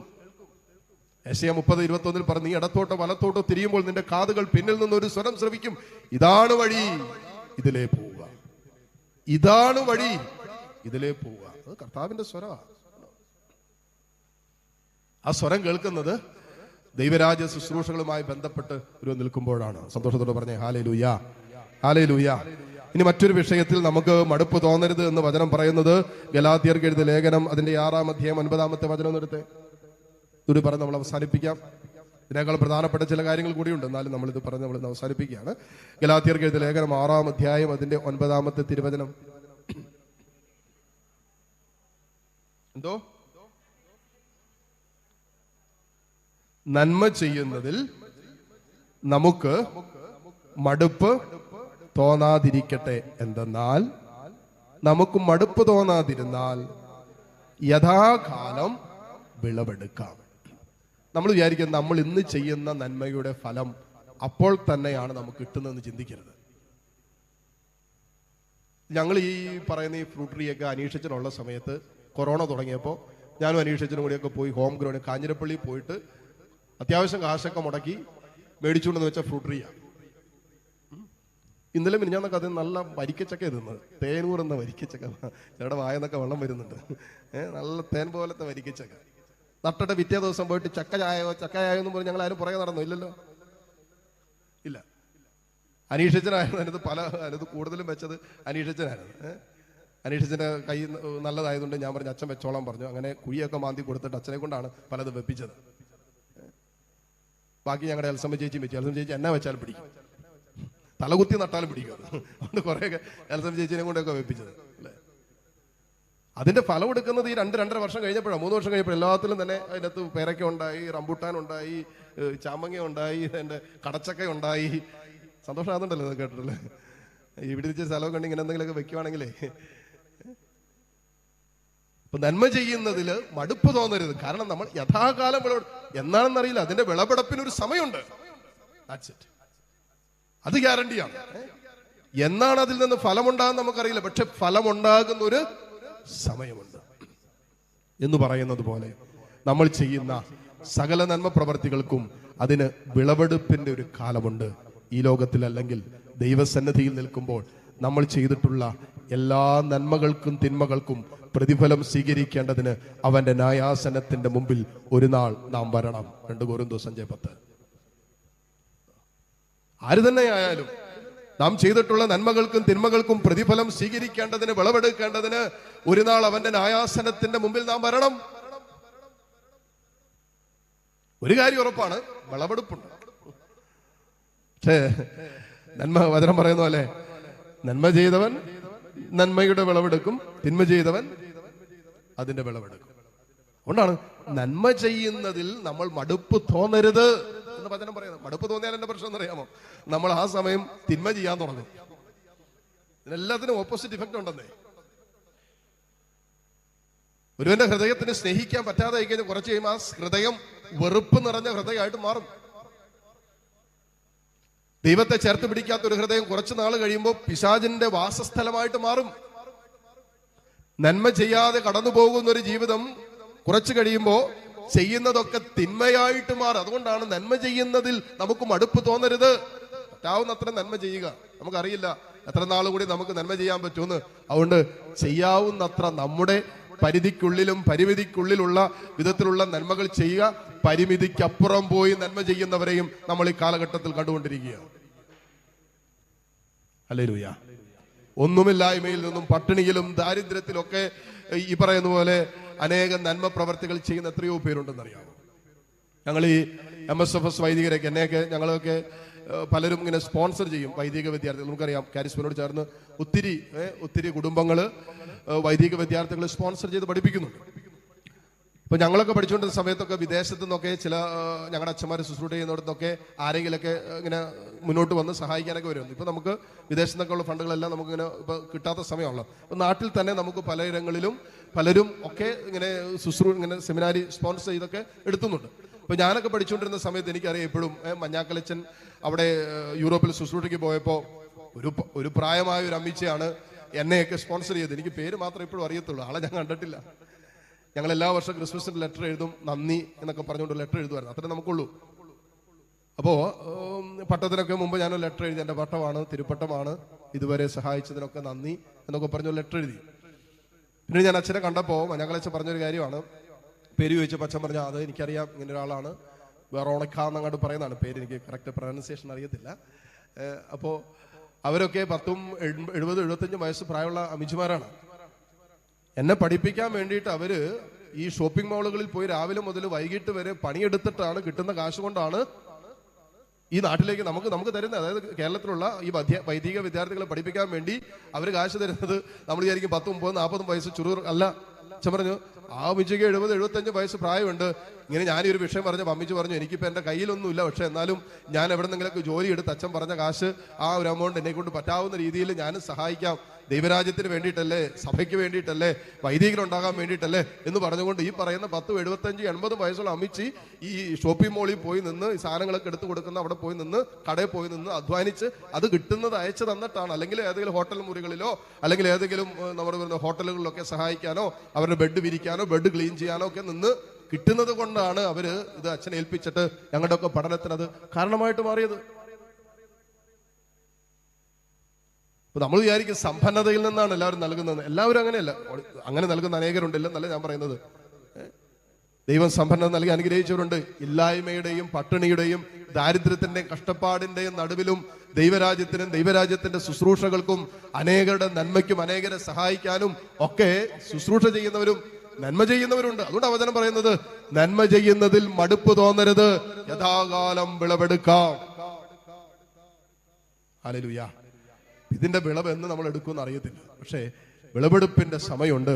നമ്മൾ നന്മ ചെയ്യുന്നതിന് തീർച്ചയായിട്ടും നമ്മൾ വിളവെടുക്കും. അതിനുവേണ്ടി നമ്മൾ കാത്തിരിക്കാന്നുള്ളൂ. പക്ഷെ നമ്മൾ നന്മ ചെയ്ത് മുന്നോട്ട് പോവുക. ഈശോ കടന്നു പോയതുപോലെ ചെയ്യാവുന്നത്ര നന്മ. നിങ്ങളൊന്ന് ആലോചിച്ചേ, 33 വർഷക്കാലമേ ഈശോ ജീവിച്ചുള്ളൂ. അതിൽ വെറും 3 വർഷക്കാലമേ ഈശോ തന്റെ പരസ്യ ജീവിതം നയിച്ചുള്ളൂ. ഇന്ന് ലോകത്തിൽ ഏറ്റവും അധികം ജീവിതങ്ങളെ സ്പർശിക്കുകയും ലോകത്തിൽ ഏറ്റവും അധികം ഫോളോവേഴ്സ് ഉള്ളതും യേശുക്രിസ്തുവിനാണ്. കാരണം തന്റെ 3 വർഷക്കാലം മുഴുവനും നന്മ ചെയ്ത് സഞ്ചരിച്ച ഒരു ജീവിതമായിരുന്നു യേശുവിന്റെ ജീവിതം. 3 വർഷക്കാലം, പക്ഷേ സഞ്ചരിച്ച വഴികളിലൊക്കെ നന്മ ചെയ്തുകൊണ്ട് അവൻ സഞ്ചരിച്ചു എന്നുള്ളത് കൊണ്ട്. ഹല്ലേലൂയ. അതുകൊണ്ട് ചെയ്യാൻ പറ്റാവുന്ന നന്മ അത് ലഭിക്കാൻ സാധ്യതയുള്ളവർക്ക് നിഷേധിക്കരുത് എന്നാണ് വചനം പറയുന്നത്. അർഹതപ്പെട്ടവർക്ക് നിഷേധിക്കരുത്. നമുക്ക് ചെയ്യാൻ പറ്റുന്ന ഒത്തിരി നന്മകളുണ്ട്. സാമ്പത്തിക നന്മ മാത്രമല്ല നന്മ എന്ന് പറയുന്നത്. എന്തെല്ലാം കാര്യങ്ങൾ നമുക്ക് ചെയ്യാൻ പറ്റും. മാനസികമായി തളർന്നിരിക്കുന്ന ഒരാളെ കേൾക്കാൻ പറ്റുന്ന നന്മയല്ലേ? ആരുമില്ല എന്ന് തോന്നുന്ന ഒരു അനുഭവത്തിന്റെ നടുവിലേക്ക് ഇറങ്ങി ചെന്നിട്ട് ഞാനുണ്ടെന്നേ, വിഷമിക്കണ്ടെന്നേ, ഞങ്ങളൊക്കെ ഇല്ലേ, ഞങ്ങളൊക്കെ ഇല്ലേ, അത്രയൊന്ന് പറഞ്ഞാൽ മതി. എന്ത് പ്രതീക്ഷയെന്നറിയാവോ? ചെയ്യാവുന്ന നന്മ അത് ചെയ്യുന്നതിൽ നമ്മൾ മടുപ്പ് തോന്നരുത് എന്ന് വചനം പറയുകയാണ്. ഇനി മറ്റു 2 കാര്യങ്ങൾ കൂടി വചനത്തിൽ വളരെ പ്രധാനപ്പെട്ടതായിട്ട് എഴുതി വെച്ചിരിക്കുന്നത്, സ്നേഹിക്കുന്നതിൽ നമുക്ക് മടുപ്പ് തോന്നരുത്, നന്ദി പറയുന്നതിൽ മടുപ്പ് തോന്നരുത്. സ്നേഹിക്കുന്നതിൽ ഒരിക്കലും മടുപ്പ് തോന്നരുത്, നന്ദി പറയുന്നതിലും നമുക്ക് ഒരിക്കലും മടുപ്പ് തോന്നരുത്. ജീവിതത്തിന്റെ അന്ത്യത്തോളം നന്ദി പറയുന്നവരായിട്ട് ജീവിക്കാൻ പറ്റണം. കാരണം ജീവിതം ദൈവത്തിന്റെ വലിയ ഔദാര്യമാണ്, സ്നേഹമാണ്. അനേകരുടെ സ്നേഹവും ഔദാര്യവുമാണ് നമ്മുടെയൊക്കെ ജീവിതം. നമുക്കറിയാം നന്ദി പറഞ്ഞാൽ തീരുന്നല്ല, അല്ലേ? നമുക്ക് എന്തോരം കടപ്പാട് നമുക്കുണ്ട് അനേകരോട്. നമ്മൾ വളർത്തിയ മാതാപിതാക്കള്, ആ കാലഘട്ടങ്ങളിൽ നമ്മളെ സ്നേഹിച്ചവര്, കരുതിയവര്, ചേർത്ത് പിടിച്ചവര്, നമ്മുടെ കുടുംബത്തിൽ ജോലിക്ക് വന്നവര്, നമ്മളെ ആത്മീയ ശുശ്രൂഷകൾ നൽകിയവര്, പ്രാർത്ഥിക്കാൻ പഠിപ്പിച്ചവര്, സ്നേഹിക്കാൻ പഠിപ്പിച്ചവര്, ക്ഷമിക്കാൻ പഠിപ്പിച്ചവര്, വിശുദ്ധ ജീവിതത്തിനായി നമ്മൾ ഒരുക്കിയവര്, വിശുദ്ധ കുർബാനയ്ക്കായി ഒരുക്കിയവര്. അങ്ങനെ നോക്കിക്കഴിഞ്ഞാൽ എത്രയോ ജീവിതങ്ങളോട് നമ്മുടെ ഈ ജീവിതം കടപ്പെട്ടിട്ടുണ്ട്, അല്ലേ? നന്ദി പറഞ്ഞാൽ മതിയാകാത്തത്രയും ജീവിതങ്ങളുമായി നമ്മുടെ ജീവിതം കടപ്പെട്ടിരിക്കുകയാണ്. അതുകൊണ്ടാണ് നന്ദി പറയുന്നതിൽ നമുക്ക് മടുപ്പ് തോന്നരുത്. അവസാന ശ്വാസത്തിലും ദൈവത്തിന് നന്ദി പറഞ്ഞുകൊണ്ടേ ഈ ജീവിതം അവസാനിപ്പിക്കാവൂ. സങ്കീർത്തകൻ പറയുന്നില്ലേ, എൻ്റെ ആത്മാവിനെ കർത്താവിനെ സ്തുതിക്കുവിൻ, അവിടെ നിന്ന് ചെയ്ത അനുഗ്രഹങ്ങളൊന്നും മറക്കരുത്. സങ്കീർത്തനം 103:1-2 വചനങ്ങൾ. അവിടെ നിന്ന് ചെയ്ത അനുഗ്രഹങ്ങളൊന്നും നീ മറക്കരുത്.